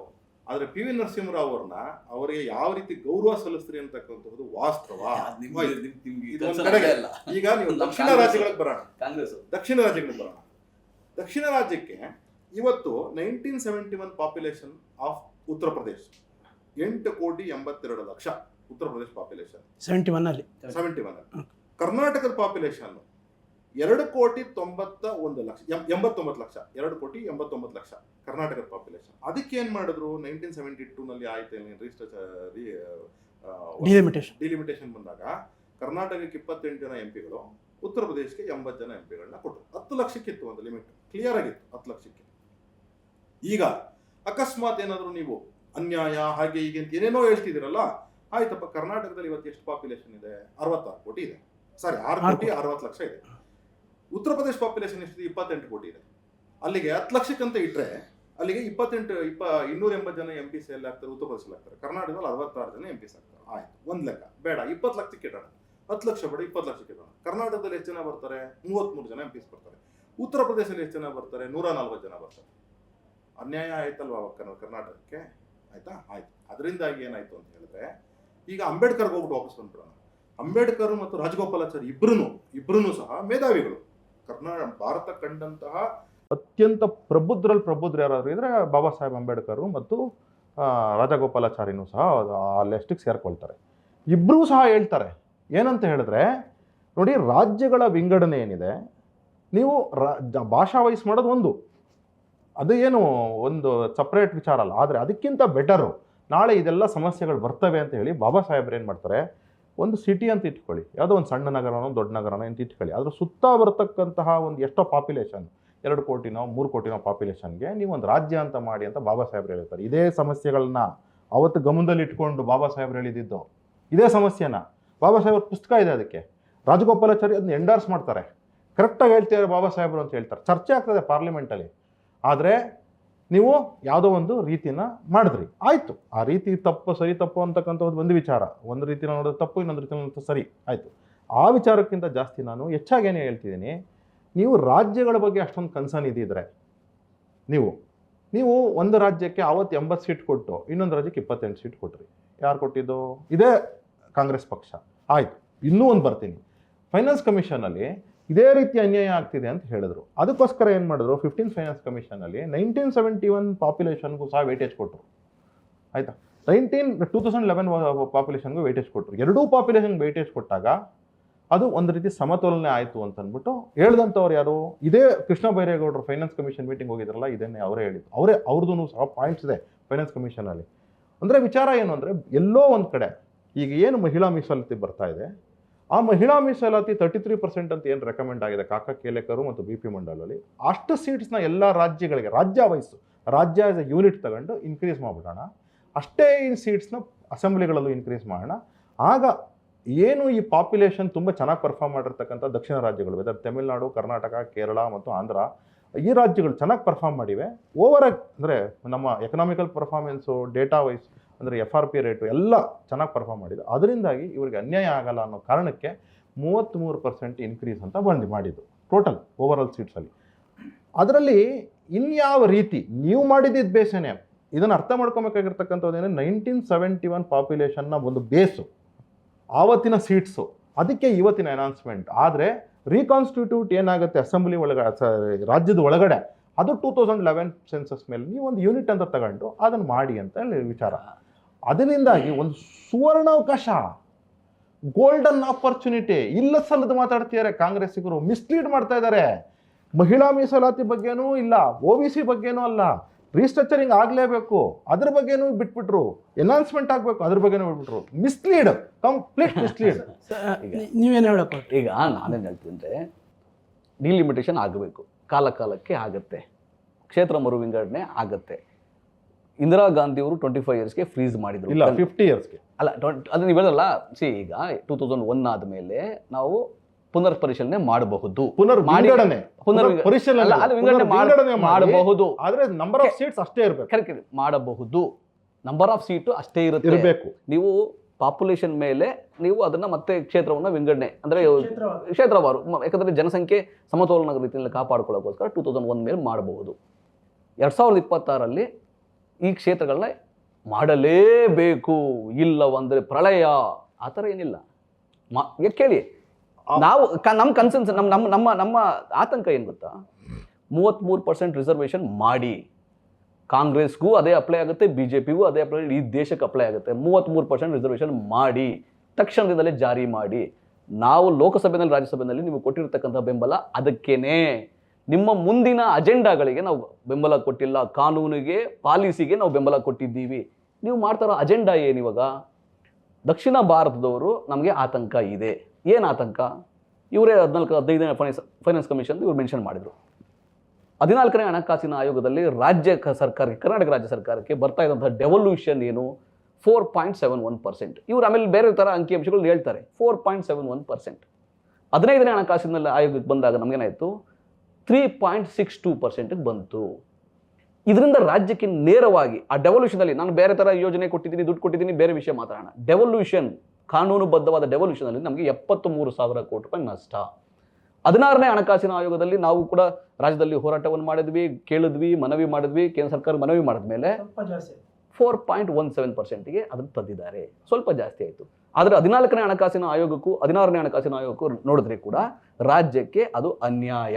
ಸ್ಪಷ್ಟವಾಗಿ ನೀವು 1971 ಪಾಪ್ಯುಲೇಷನ್ ತಗೊಳ್ದಲ್ಲಿ 2011 ಪಾಪ್ಯುಲೇಷನ್ ತಗೊಂಡ್ರೆ, ನೆಕ್ಸ್ಟ್ 2026 ಪಾಪ್ಯುಲೇಷನ್ ತಗೊಂಡ್ರೆ, ರಾಜ್ಯ ಕರ್ನಾಟಕ ರಾಜ್ಯ, ದಕ್ಷಿಣ ಭಾರತ ಜನಸಂಖ್ಯಾ ನಿಯಂತ್ರಣವನ್ನು ಚೆನ್ನಾಗಿ ಮಾಡಿದ್ದಾರೆ. ಅದಕ್ಕಾಗಿ ಏನಾಗುತ್ತೆ, ಪಾಪ್ಯುಲೇಷನ್ ಕಡಿಮೆ ಇರುತ್ತೆ. ಅದು ಇವ್ರಿಗೆ BJP ಅವರು ಒಪ್ತಾರೆ. ಉತ್ತರ ಪ್ರದೇಶ ಮತ್ತು ಏನು ಹಿಂದಿ ಬೆಲ್ಟ್, ಅಲ್ಲಿ ಪಾಪ್ಯುಲೇಷನ್ ಜಾಸ್ತಿ ಆಗಿದೆ, ಪರ್ಸೆಂಟೇಜ್ ಪಾಪ್ಯುಲೇಷನ್ ಜಾಸ್ತಿ ಆಗಿದೆ. ನಾನು ಅವರೇಜ್ ಮೂರು ಜನ ಮಕ್ಕಳು ಬಿಹಾರಲ್ಲಿ ಪೋಷಕರಿಗೆ 3 ಜನ ಮಕ್ಕಳು. ಈಗಿನ ಕಾಲದ ಈ 15 ವರ್ಷದ ಅವರೇಜಲ್ಲಿ ತಗೊಂಡ್ರೆ ನೀವು, ನಮ್ಮಲ್ಲಿ 30 ವರ್ಷ ಮುಂಚೆ 5 ಜನ ಮಕ್ಕಳು 6 ಜನ ಮಕ್ಕಳು ಇರ್ತಿದ್ರು. ಈಗಿನ ಜಮಾನದಲ್ಲಿ, ಈ ದಶಮಾನದಲ್ಲಿ 2 ಮಕ್ಕಳ ಮೇಲೆ ಯಾರಿಗೂ ಇಲ್ವೇ ಇಲ್ಲ. ಅದು 1 ಮಕ್ಕಳು ಕೂಡ ಬಂದಿದ್ದಾರೆ ಕೆಲವಿಗೆ. ಆ ಥರ ಬಂದ್ಬಿಟ್ಟಿದೆ. ಪಾಪ್ಯುಲೇಷನ್ ಕಡಿಮೆ ಆಗುತ್ತೆ. ನೀವು ಪಾಪ್ಯುಲೇಷನ್ ಆಧಾರದ ಮೇಲೆ ಡೆವಲ್ಯೂಷನ್ ಮಾಡೋಕ್ಕೆ ಹೋದರೆ, ಮುಂದಿನ ಹಣಕಾಸಿನ ಆಯೋಗ, 17ನೇ ಹಣಕಾಸಿನ ಆಯೋಗ, 18ನೇ ಹಣಕಾಸಿನ ಆಯೋಗ, ನೀವು ಮುಂದಕ್ಕೆ ಒಂದು ಮಾಡಿ ಯೋಚನೆ ಮಾಡಿ. 25 ವರ್ಷ ನಂತರ, 50 ವರ್ಷಗಳ ನಂತರ ಕರ್ನಾಟಕದ ಆರ್ಥಿಕ ಪರಿಸ್ಥಿತಿ ಯಾವ ರೀತಿ ಇರ್ಬೋದು, ಡೆವಲ್ಯೂಷನ್ ಯಾವ ರೀತಿ ಇರ್ಬೋದು, ಪಾಲಿಸಿ ಮೇಕಿಂಗಲ್ಲಿ ಕರ್ನಾಟಕ ಅಥವಾ ದಕ್ಷಿಣ ಭಾರತದ ಸೇಯಿಂಗ್ ಏನಿರುತ್ತೆ ಅನ್ನೋದನ್ನು ನೀವು ಸ್ವಲ್ಪನಾದ್ರು BJPಗರು ಅಂದರೆ ಓಪನ್ ಮೈಂಡೆಡಲ್ಲಿ ಅನಲೈಸ್ ಮಾಡಬೇಕು. 50 ವರ್ಷ ಆದಮೇಲೆ ಕರ್ನಾಟಕದ ಅಟಾನಮಿ ಏನಿರುತ್ತೆ, ದಕ್ಷಿಣ ಭಾರತದ ಅಟಾನಮಿ ಏನಿರುತ್ತೆ. ಯಾಕಂದರೆ ಬಿಹಾರ ಮತ್ತು ಉತ್ತರ ಪ್ರದೇಶ 5 ಹಿಂದಿ ಭಾಷಿಕ ರಾಜ್ಯಗಳು ತೀರ್ಮಾನ ಮಾಡಿಬಿಟ್ರೆ ಯಾವ ಪಾಲಿಸಿ ಬೇಕಾದರೂ, ಇಡೀ ದೇಶಕ್ಕೆ ಅನ್ವಯ ಆಗುವಂಥ ಯಾವ ಪಾಲಿಸಿ ಬೇಕಾದ್ರೂ ತರಬಹುದು. ಆ ರೀತಿ ಯಾವುದೇ ಸರ್ಕಾರ ಇರಲಿ, ಅಲ್ಲಿ ಅಲಯನ್ಸ್ ಸರ್ಕಾರ ಇರಲಿ, ಮಲ್ಟಿಪಾರ್ಟಿ ಡೆಮಾಕ್ರಸಿ, BJP ಇರಲಿ, ಕಾಂಗ್ರೆಸ್ ಇರಲಿ, ಅಥವಾ ಯಾವುದೇ ಇರಲಿ, ಆ ಥರ ಸರ್ಕಾರಗಳು ಬಂದಾಗ ಯಾವ ರೀತಿಯ ದುಸ್ಥಿತಿ ಬರಬಹುದು ಕರ್ನಾಟಕಕ್ಕೆ ಅಂತ ನೀವು ಊಹೆ ಮಾಡೋದಾದರೂ ನೀವು ತೀರ್ಮಾನ ಮಾಡಬೇಕು, ಚರ್ಚೆ ಮಾಡಬೇಕು. ಡಿಲಿಮಿಟೇಷನ್ನು, ನಂಬರ್ ಆಫ್ ಇನ್ಕ್ರೀಸ್ ಮಾಡೋದನ್ನು ಚರ್ಚೆ, ಸಂವಾದ ಮಾಡೋ ಮುಖಾಂತರ ನೀವೇನು ಪಾಲಿಸಿ ಮಾಡ್ತೀರಾ, ಯಾವ ರೀತಿ ಮಾಡ್ತೀರಾ, ಅದರಿಂದ ಆಗುವಂತಹ ಏನು ಅನುಕೂಲ ಅನಾನುಕೂಲಗಳನ್ನು ನೀವು ಪಬ್ಲಿಕ್ ಡೊಮೈನ್ಗೆ ಹಾಕಿ ಒಂದು 6 ತಿಂಗಳು ಸಮಯಾವಕಾಶ ಕೊಟ್ಟು ಮಾಡೋದು ಅದರ ಚರ್ಚೆಗಳು ಬರ್ತವೆ, ಅವಾಗ ತೀರ್ಮಾನಗಳಾಗ್ತವೆ. ಆದರೆ ಮಹಿಳಾ ಮೀಸಲಾತಿ ಅನ್ನೋದು 30 ವರ್ಷಗಳ ಕಾಲ BJPನೂ ಪ್ರಯತ್ನ ಮಾಡಿತ್ತು, ಕಾಂಗ್ರೆಸ್ಸೂ ಪ್ರಯತ್ನ ಮಾಡಿತ್ತು, ಬೇರೆ ಬೇರೆ ಪಕ್ಷಗಳು ಬೇರೆ ಬೇರೆ ಥರನೂ ಪ್ರಯತ್ನ ಮಾಡಿದ್ವು. ಇವಾಗ ಒಂದು ಸಕಾಲ ಬಂದಿದೆ 33% ಇಂಪ್ಲಿಮೆಂಟ್ ಮಾಡಲಿಕ್ಕೆ. 2023ರಲ್ಲಿ ಕಾನೂನಾಗಿದೆ, ರಾಷ್ಟ್ರಪತಿಗಳು ಅಂಕಿತ ಹಾಕಿದ್ದಾರೆ, ಕಾಂಗ್ರೆಸ್ಸು ಲೋಕಸಭೆ ರಾಜ್ಯಸಭೆಯಲ್ಲಿ ಸಪೋರ್ಟ್ ಮಾಡಿದೆ. ಆದಾಗಿ ಕೂಡ ನೀವು ಇಂಪ್ಲಿಮೆಂಟ್ ಮಾಡ್ದಲೆ ಬೇರೆ ಒಂದು ಡಿಲಿಮಿಟೇಷನು, ಕ್ಷೇತ್ರ ಮರುವಿಂಗಡಣೆ ಮತ್ತು ಕ್ಷೇತ್ರಗಳನ್ನು ಹೆಚ್ಚಿಗೆ ಮಾಡೋ ಒಂದು ಪ್ರಯತ್ನಕ್ಕೆ ಲಿಂಕ್ ಮಾಡಿ ನೀವು ದುಸ್ಸಾಹಸ ಮಾಡಿ ಜನಗಳನ್ನು ಗೊಂದಲಕ್ಕೆ ಮೂಡಿಸಿ, ಜನಗಳ ದಿಕ್ಕನ್ನು ತಪ್ಪಿಸಿ, ಚುನಾವಣೆಗೋಸ್ಕರ ಏನು ಪಶ್ಚಿಮ ಬಂಗಾಳ, ತಮಿಳುನಾಡು, ಕೇರಳದ ಚುನಾವಣೆಗೋಸ್ಕರ ನೀವು ರಾಜಕೀಯ ಮಾಡೋ ಪ್ರಯತ್ನ ಮಾಡಿ ದುಸ್ಸಾಹಸ, ನೀವು ಸೋಲ್ತೀರಂತ ಗೊತ್ತು ನಿಮಗೆ. ನಿಮ್ಮ ಓನ್ ಆಗಿ ನಿಮಗೆ 240 ಕ್ಷೇತ್ರಗಳಿದ್ದಾವೆ, 240 ಜನ MP ಗಳಿದ್ದಾರೆ. ಅಲಯನ್ಸ್ ಪ್ರಕಾರ 293 ಜನ ಇದ್ದೀರ. ನೀವು 293 ಸಾಲಲ್ಲ ನಿಮಗೆ ಈ ಕಾನೂನು ತರಲಿಕ್ಕೆ ಅಂತ ನಿಮಗೆ ಗೊತ್ತಿದ್ರೂ ಕೂಡ ದುಸ್ಸಾಹಸ ಮಾಡಿ ನೀವು ಇದರಲ್ಲಿ ಫೇಲ್ ಆಗಿದ್ದೀರಿ, ವಿಫಲರಾಗಿದ್ದೀರಿ. ಆದರೆ ಅದನ್ನು ಇನ್ನೊಬ್ಬರ ಮೇಲೆ ಗೂಬೆ ಕೂರಿಸೋ ಪ್ರಯತ್ನ ಮಾಡಬೇಡಿ. ಚುನಾವಣೆಗೋಸ್ಕರ ಮತ್ತೆ ತಗೊಂಬನ್ನಿ, ಪಾಲಿಸಿ ಚರ್ಚೆಗೆ ತಗೊಂಬನ್ನಿ. ಡಿಲಿಮಿಟೇಷನ್ಗೆ ಮತ್ತೆ ಏನು ಜಾಸ್ತಿ ಸೀಟ್ ಮಾಡಲಿಕ್ಕೆ ಏನು ಪ್ರಯತ್ನ ಮಾಡ್ತೀರಿ, ಮತ್ತೆ ಕಾನೂನು ತೆಗೆದುಕೊಂಡು ಬನ್ನಿ, ಚರ್ಚೆಗೆ ಮಾಡಿ, 6 ತಿಂಗಳು ಪಬ್ಲಿಕ್ ಡೊಮೈನಿಗೆ ಬಿಡಿ, ಸಲಹೆಗಳು ತಗೊಳ್ಳಿ. ಯಾಕಂದ್ರೆ ನಮಗೆ ಏನು ಗೊತ್ತಾ, ನಮ್ಮ ಅಟಾನಮಿ ಹೋಗಬಾರ್ದು, ನಮ್ಮ ಐಡೆಂಟಿಟಿ ಹೋಗಬಾರ್ದು. ನಾವು ಸಾವಿರಾರು ವರ್ಷಗಳಿಂದ ಕನ್ನಡಿಗರಾಗಿದ್ದೀವಿ, ಕರ್ನಾಟಕ ರಾಜ್ಯ ಇದೆ, ದಕ್ಷಿಣ ಭಾರತದಲ್ಲಿ ಬೇರೆ ಬೇರೆ ಅದೇ ರೀತಿ ಐಡೆಂಟಿಟಿ ಇದೆ. ನಮ್ಮ ಮೇಲೆ ಯಾವ ಭಾಷೆಯನ್ನು ಏರಬೇಡಿ, ನಮ್ಮ ಆರ್ಥಿಕ ಪರಿಸ್ಥಿತಿಯನ್ನು ಹಾಳು ಮಾಡಬೇಡಿ, ನಮ್ಮ ಐಡೆಂಟಿಟಿನ ಹಾಳು ಮಾಡಬೇಡಿ, ನಮ್ಮ ಅಟಾನಮಿನ ಹಾಳು ಮಾಡಬೇಡಿ. ಇದು ಒಕ್ಕೂಟದ ವ್ಯವಸ್ಥೆ, ಇದು ಯೂನಿಯನ್ ಆಫ್ ಸ್ಟೇಟ್ಸ್ ಅಂತಾರೆ ಇದಕ್ಕೆ. It's not just nation, it's A union of States. ಪರಸ್ಪರ ಗೌರವಗಳ ಮುಖಾಂತರ, ಪರಸ್ಪರ ಸಂಬಂಧಗಳ ಅಭಿವೃದ್ಧಿ ಮಾಡೋ ಮುಖಾಂತರ ಕೇಂದ್ರ ಮತ್ತು ರಾಜ್ಯ ಸರ್ಕಾರಗಳು ನಡಿಬೇಕಾಗ್ತದೆ. ಅದನ್ನು BJP ಅರ್ಥ ಮಾಡ್ಕೋಬೇಕು. ಈ ಡೈವರ್ಸಿಟಿ ಇದೆಯಲ್ಲ, ವಿವಿಧ ಭಾಷೆ, ವಿವಿಧ ಕಲ್ಚರು, ವಿವಿಧ ನಡೆನುಡಿ, ವಿವಿಧ ಧರ್ಮ, ಆ ಪರಂಪರೆಯ ಸಂಸ್ಕೃತಿನ ನೀವು ಅರ್ಥ ಮಾಡ್ಕೊಳ್ದಲೇ ಒಂದೇ ರೀತಿ ನಾವು ತೀರ್ಮಾನ ಮಾಡಿದ್ದೇ ನೀನು ಮಾಡಬೇಕು ಅನ್ನೋದನ್ನು ಮಾಡಬಾರ್ದು. ಸರ್, ಇದಕ್ಕೆ ನಿಮ್ಮ ಮಾತಿಗೆ ಪೂರಕವಾಗಿ ಈ ಮೊನ್ನೆ ಅಮಿತ್ ಶಾ ಅವರು ಸದನದಲ್ಲಿ ಲೋಕಸಭೆಯಲ್ಲಿ ಮಾತಾಡ್ತಾ ದಕ್ಷಿಣ ಭಾರತದ ರಾಜ್ಯಗಳ ಏನು ಆತಂಕ ಇದೆ, ನಮ್ಮದು ಕ್ಷೇತ್ರಗಳು ಕಡಿಮೆ ಆಗ್ತವೆ, ಅದನ್ನು ನಾವು ಇದರಲ್ಲಿ ಅಡ್ರೆಸ್ ಮಾಡಿದ್ದೀವಿ. 50% ಈಗಿನಿರೋದಕ್ಕಿಂತ ಪ್ಲಸ್ 50% ಜಾಸ್ತಿ ಮಾಡಿದರೆ ಈಗಿನ ಪ್ರೊಪೋರ್ಷನೇಟ್ ಕರ್ನಾಟಕದಲ್ಲಿ ಈಗ ಕರ್ನಾಟಕದ ಪಾಲು 28 ಕ್ಷೇತ್ರ ಇದೆಯಲ್ಲ, 5% ಇದೆ. ನೆಕ್ಸ್ಟ್ ಅದು 42, 14 ಜಾಸ್ತಿ ಆಗಿ 42 ಆಗುತ್ತೆ. ಅಷ್ಟೇ ಪ್ರೊಪೋರ್ಷನೇಟ್ ಇರುತ್ತೆ. ತಮಿಳುನಾಡಿದ್ದು ಅಷ್ಟೇ ಇರುತ್ತೆ ಅಂತೇಳಿ ಅವರು ಒಂದೇ ಗೊತ್ತಾ, ಈ ರೀತಿಯ ಸುಳ್ಳುಗಳನ್ನು ಹೇಳಬಾರ್ದು. ಕೇಂದ್ರದ ಗೃಹ ಸಚಿವರಾಗಲಿ ಪ್ರಧಾನಮಂತ್ರಿ ಸುಳ್ಳುಗಳನ್ನು ಹೇಳಬಾರ್ದು. ಅದು ನೀವೇನು ಡ್ರಾಫ್ಟ್ ಮಾಡಿದ್ದೀರಿ, ನೀವು ಈ ಪಾಲಿಸಿಯ ಡ್ರಾಫ್ಟ್ ಅದರಲ್ಲಿ ಬರೀಬೇಕು. ಡ್ರಾಫ್ಟಲ್ಲಿ ಏನಿದೆ, ಜನಸಂಖ್ಯೆಯ ಆಧಾರದ ಮೇಲೆ ಕ್ಷೇತ್ರಗಳ ಮರು ವಿಂಗಡಣೆ ಆಗುತ್ತೆ, ಹೆಚ್ಚು ಕಡಿಮೆ ಆಗೋದು ಅದ್ರ ಮೇಲೆ ಅಂತಿದೆ. ಬಾಯಲ್ಲಿ ಏನು ಹೇಳ್ತಾ ಇದ್ದೀರಿ ನೀವು? 50% ನಾವು ಫಿಕ್ಸ್ ಮಾಡ್ತಿದ್ದೀವಿ ಅಂತ ಹೇಳ್ತಿದ್ದೀರಿ, ಬಾಯಲ್ಲಿ ಹೇಳ್ತಿದ್ದೀರಿ. ಅದನ್ನು ಕೂಡ ಡ್ರಾಫ್ಟಲ್ಲಿ ಹಾಕಿ ಪಬ್ಲಿಕ್ ಡೊಮೈನಿಗೆ ಬಿಡಿ. ಈಗ ಉತ್ತರ ಪ್ರದೇಶದ್ದು 180 120 ಆಗುತ್ತೆ. ಕರ್ನಾಟಕದ ಎಷ್ಟಾಗುತ್ತೆ? 28 42 ಆಗುತ್ತೆ. ಆದಾಗ್ಯೂ ಕೂಡ ನಮ್ಮಲ್ಲಿ 28 42 ಆಗುತ್ತೆ, ಅವ್ರದ್ದು 120 ಆಗುತ್ತೆ. ಅಂದರೆ ನಮಗೂ ಅವ್ರಿಗೂ ಅಂತರ 80 ಸೀಟ್ಗಳ ಅಂತರ ಇರ್ತದೆ. 80 ಸೀಟ್ಗಳ ಅಂತರ ಅದು ತುಂಬ ದೊಡ್ಡದು. ಬಿಹಾರದಲ್ಲಿ ನೀವು ಈಗ ಇಡೀ ದಕ್ಷಿಣ ಭಾರತ ತೆಗೆದುಕೊಂಡ್ರೆ ದಕ್ಷಿಣ ಭಾರತಕ್ಕೂ ಉತ್ತರ ಭಾರತಕ್ಕೂ ಅಂತರ ಅಜಗಜಾಂತರ. ನಮ್ಮದು ಆವಾಗ 195 ಆಗುತ್ತೆ, ದಕ್ಷಿಣ ಭಾರತ ಸೇರಿ ಒಟ್ಟು 195 ಆಗುತ್ತೆ. ಅವ್ರದ್ದು 500 ಆಗುತ್ತೆ. ಆಯಿತಾ? ಅಂತರ ಇದೆಯಲ್ಲ, ಆ ಅಂತರದಲ್ಲಿ ಯಾವ ರೀತಿಯ ಪಾಲಿಸಿ ಬೇಕಾದ್ರೂ ಇಡೀ ದೇಶಕ್ಕಾಗಿ ಅಪ್ಲೈ ಮಾಡ್ಬೋದು, ತರ್ಬೋದು, ಕಾನೂನನ್ನು ಮಾಡ್ಬೋದು. ಹಿಂದಿಯನ್ನು ನೀನು ಕಡ್ಡಾಯವಾಗಿ ಕಲಿಲೇಬೇಕು, ನೀನು ಸಂಸ್ಕೃತವನ್ನು ಕಡ್ಡಾಯವಾಗಿ ಕಲಿಲೇಬೇಕು, ನೀನು ಕನ್ನಡವನ್ನು ಕಲ್ತ್ಕೋ ಪರವಾಗಿಲ್ಲ, ಅದಾದ ನಂತರ ಹಿಂದಿ ತಮಿಳು ಕಲಿ, ಹಿಂದಿ ಮತ್ತು ಸಂಸ್ಕೃತ ಕಲಿ. ನಾವು ಉತ್ತರ ಭಾರತದಲ್ಲಿ ಹಿಂದಿ ಮತ್ತು ಇಂಗ್ಲೀಷ್ ಕಲಿತಾ ಇದ್ದಾರೆ. ನಮ್ಮ ಮಕ್ಕಳು ಕನ್ನಡ ಮತ್ತು ಇಂಗ್ಲೀಷ್ ಕಲೀಲಿ. ಕೇಂದ್ರದ ಸಚಿವರು BJPಯ ಅಜೆಂಡಾ ಏನು ಸ್ಪಷ್ಟವಾಗಿ ಮೊನ್ನೆ ಪ್ರಹ್ಲಾದ್ ಜೋಶಿ ಅವ್ರನ್ನೇನು ಸ್ಪಷ್ಟವಾಗಿ ಹೇಳ್ಬಿಟ್ರು, ಏನು ಕನ್ನಡ ಆದ ಮೇಲೆ ಹಿಂದಿಗೆ ಮಾನ್ಯತೆ ಕೊಡಿ. ಸರಿನಪ್ಪ, ನಿಮ್ಮ ಮಕ್ಕಳು ಇಂಗ್ಲೀಷ್ಗೆ ಆದ್ಯತೆ ಕೊಡ್ತಾ ಇದ್ದಾರೆ. ಉತ್ತರ ಭಾರತದಲ್ಲಿ ಇಂಗ್ಲೀಷ್ಗೆ ಆದ್ಯತೆ ಕೊಡ್ತಾ ಇದ್ದಾರೆ. ನಮ್ಮ ಮಕ್ಕಳು ಇಂಗ್ಲೀಷ್ ಕಲಿಬಾರ್ದಾ? ಸೈನ್ಸ್ ಟೆಕ್ನಾಲಜಿ ಕಲಿಬಾರ್ದಾ? ವಿದೇಶದಲ್ಲಿ ಹೋಗಿ ಕೆಲಸ ಮಾಡಬಾರ್ದಾ? ಇಡೀ ಪ್ರಪಂಚಕ್ಕೆ ಒಂದು universal communication business language English ಆಗಿರ್ಬೇಕಾದ್ರೆ ಹಿಂದಿ ಕಲೀರಿ, ಸಂಸ್ಕೃತ ಕಲಿ. ಯಾಕೆ ಏರ್ತಾ ಇದ್ರೆ ನಮ್ಮ ಮೇಲೆ? ಬಿಡಿ, ನಾವು ಕನ್ನಡ ಕಲಿತೀವಿ. ಕನ್ನಡಕ್ಕೆ ಸಪೋರ್ಟ್ ಮಾಡ್ತೀರಾ? ಮಾಡಿ. ನೋಡಿ, ಹಿಂದಿ ಕಲೀಲಿಕ್ಕೆ 1500 ಕೋಟಿ ರೂಪಾಯಿ ಕೇಂದ್ರ ಸರ್ಕಾರ 10 ವರ್ಷದಲ್ಲಿ ಖರ್ಚು ಮಾಡಿರೋದು ಹಿಂದಿ ಕಲಿಸ್ಲಿಕ್ಕೆ. ಸಂಸ್ಕೃತ ಕಲಿಸ್ಲಿಕ್ಕೆ 2500 ಕೋಟಿ ರೂಪಾಯಿ ಖರ್ಚು ಮಾಡಿದ್ದಾರೆ. ಕನ್ನಡಕ್ಕೆ ಎಷ್ಟು ಕೊಟ್ಟಿದ್ದಾರೆ? ಶಾಸ್ತ್ರೀಯ ಭಾಷೆಗೆ ಕೇವಲ 12 ಕೋಟಿ ರೂಪಾಯಿ ಕೊಟ್ಟಿದ್ದಾರೆ. ಎಂಥ ಅಜಗಜಾಂತರ! ಎಲ್ಲ ಭಾಷೆಗಳು ಸಮಾನ ಇರಬೇಕಾದ್ರೆ ಈ ರೀತಿಯ ತಾರತಮ್ಯ ಮಾಡಿದಾಗ, ಕಣ್ಣು ಮುಂದೆ ವಿಸಿಬಲ್ ತಾರತಮ್ಯ ಮಾಡಿದಾಗ ನಮ್ಗೆ ಆತಂಕ ಆಗೋದಿಲ್ವಾ? ದಕ್ಷಿಣ ಭಾರತದವ್ರಿಗೆ, ಕರ್ನಾಟಕದವ್ರಿಗೆ ಆತಂಕ ಆಗೋದಿಲ್ವಾ? ಇದು ಯಾವುದಪ್ಪ ಈ ಥರ ಬಂದು ನಮ್ಮ ಅಸ್ತಿತ್ವವನ್ನೇ ಹಾಳು ಮಾಡಿಬಿಡ್ತಾರೆ, ನಮ್ಮ ಅಸ್ಮಿತೆಯನ್ನು ಹಾಳು ಮಾಡಿಬಿಡ್ತಾರೆ, ಇಲ್ಲವಾಗಿ ಮಾಡ್ತಾರೆ ಅಂತ ನಮಗೆ ಗೋಚರ ಆಗ್ತಾ ಇರ್ಬೇಕಾದ್ರೆ, ಸ್ಪಷ್ಟವಾಗಿ ಗೋಚರ ಆಗ್ತಾ ಇರ್ಬೇಕಾದ್ರೆ, ನಾವು ಇದನ್ನು ಚರ್ಚೆ ಸಂವಾದ ಮಾಡದೆ, ಎಲ್ಲರನ್ನೂ ತೆಗೆದುಕೊಂಡು ಒಳಗೆ ಹೋಗದೆ, ಡಿಲಿಮಿಟೇಷನು, ಕ್ಷೇತ್ರ ಮರು ವಿಂಗಡಣೆಗೆ ಅವಕಾಶ ಕೊಡೋದೇ ಇಲ್ಲ. ಆದರೆ ಮಹಿಳಾ ಮೀಸಲಾತಿಗೆ ಇವತ್ತಿನಿಂದ ಈಗಿನಿಂದಲೇ ಬೇಕಾದ್ರೆ ನಮ್ಮ ಸಂಪೂರ್ಣ ಬೆಂಬಲ ಇದೆ. ಇಂಪ್ಲಿಮೆಂಟ್ ಮಾಡಲಿ ಅನ್ನೋ ಒಂದು ನಾವು ಆಶಯ ಖಂಡಿತ ಇಟ್ಕೊಂಡಿದ್ದೀವಿ. ಅಶೋಕ್ ಸರ್ ಏನು ಹೇಳ್ತೀವಿ? ನೋಡಿ, ಒಂದು ಕನ್ನಡಕ್ಕೆ 12 ಕೋಟಿ ಅಲ್ಲ 32 ಕೋಟಿ ಕೊಟ್ಟಿರ್ತಕ್ಕಂಥದ್ದು ಇದು ಒಂದು ವಿಚಾರ. ಆಯ್ತಾ? ಇರಲಿ. ಅಂದ್ರೆ ಎಷ್ಟು ಮಟ್ಟಕ್ಕೆ ಕಾಂಗ್ರೆಸ್ನವರು ಸುಳ್ಳು ಹೇಳ್ತಾರೆ? 2,500 ಕೋಟಿ ಸಂಸ್ಕೃತದಲ್ಲಿ ಬಿಡಿ. ಆಯ್ತು, ಇರಲಿ. 2,500 ಕೋಟಿ ಕೊಟ್ಟರೆ ವೆರಿ ಗುಡ್. ಕಂಪೇರ್ ಮಾಡಿ. ತುಂಬಾ ಒಳ್ಳೇದು. ಸಂಸ್ಕೃತಿಗೆ ತುಂಬಾ ಒಳ್ಳೆ ಪ್ರಶ್ನೆ ಹೇಳಿದ್ರು. ಸಂಸ್ಕೃತಿಗೆ 2500 ಕೋಟಿ ಕೊಟ್ಟರು ಸಹ ಕಡಿಮೆ. ಯಾಕೆ ಅಂತ ಹೇಳ್ತೀನಿ. ಸಂಸ್ಕೃತಿಗೆ ನನಗೇನು ಸಂಸ್ಕೃತಿ ಬಂದಿಲ್ಲ, ನಾನು ಯಾವತ್ತೂ ಕಲಿತೇ ಇಲ್ಲ. ಆದರೆ ವಿಚಾರ ಏನಂದ್ರೆ, ಸಂಸ್ಕೃತಿಗೆ ಭಾರತದಲ್ಲಿ 2200 ಭಾಷೆಗಳಿವೆ.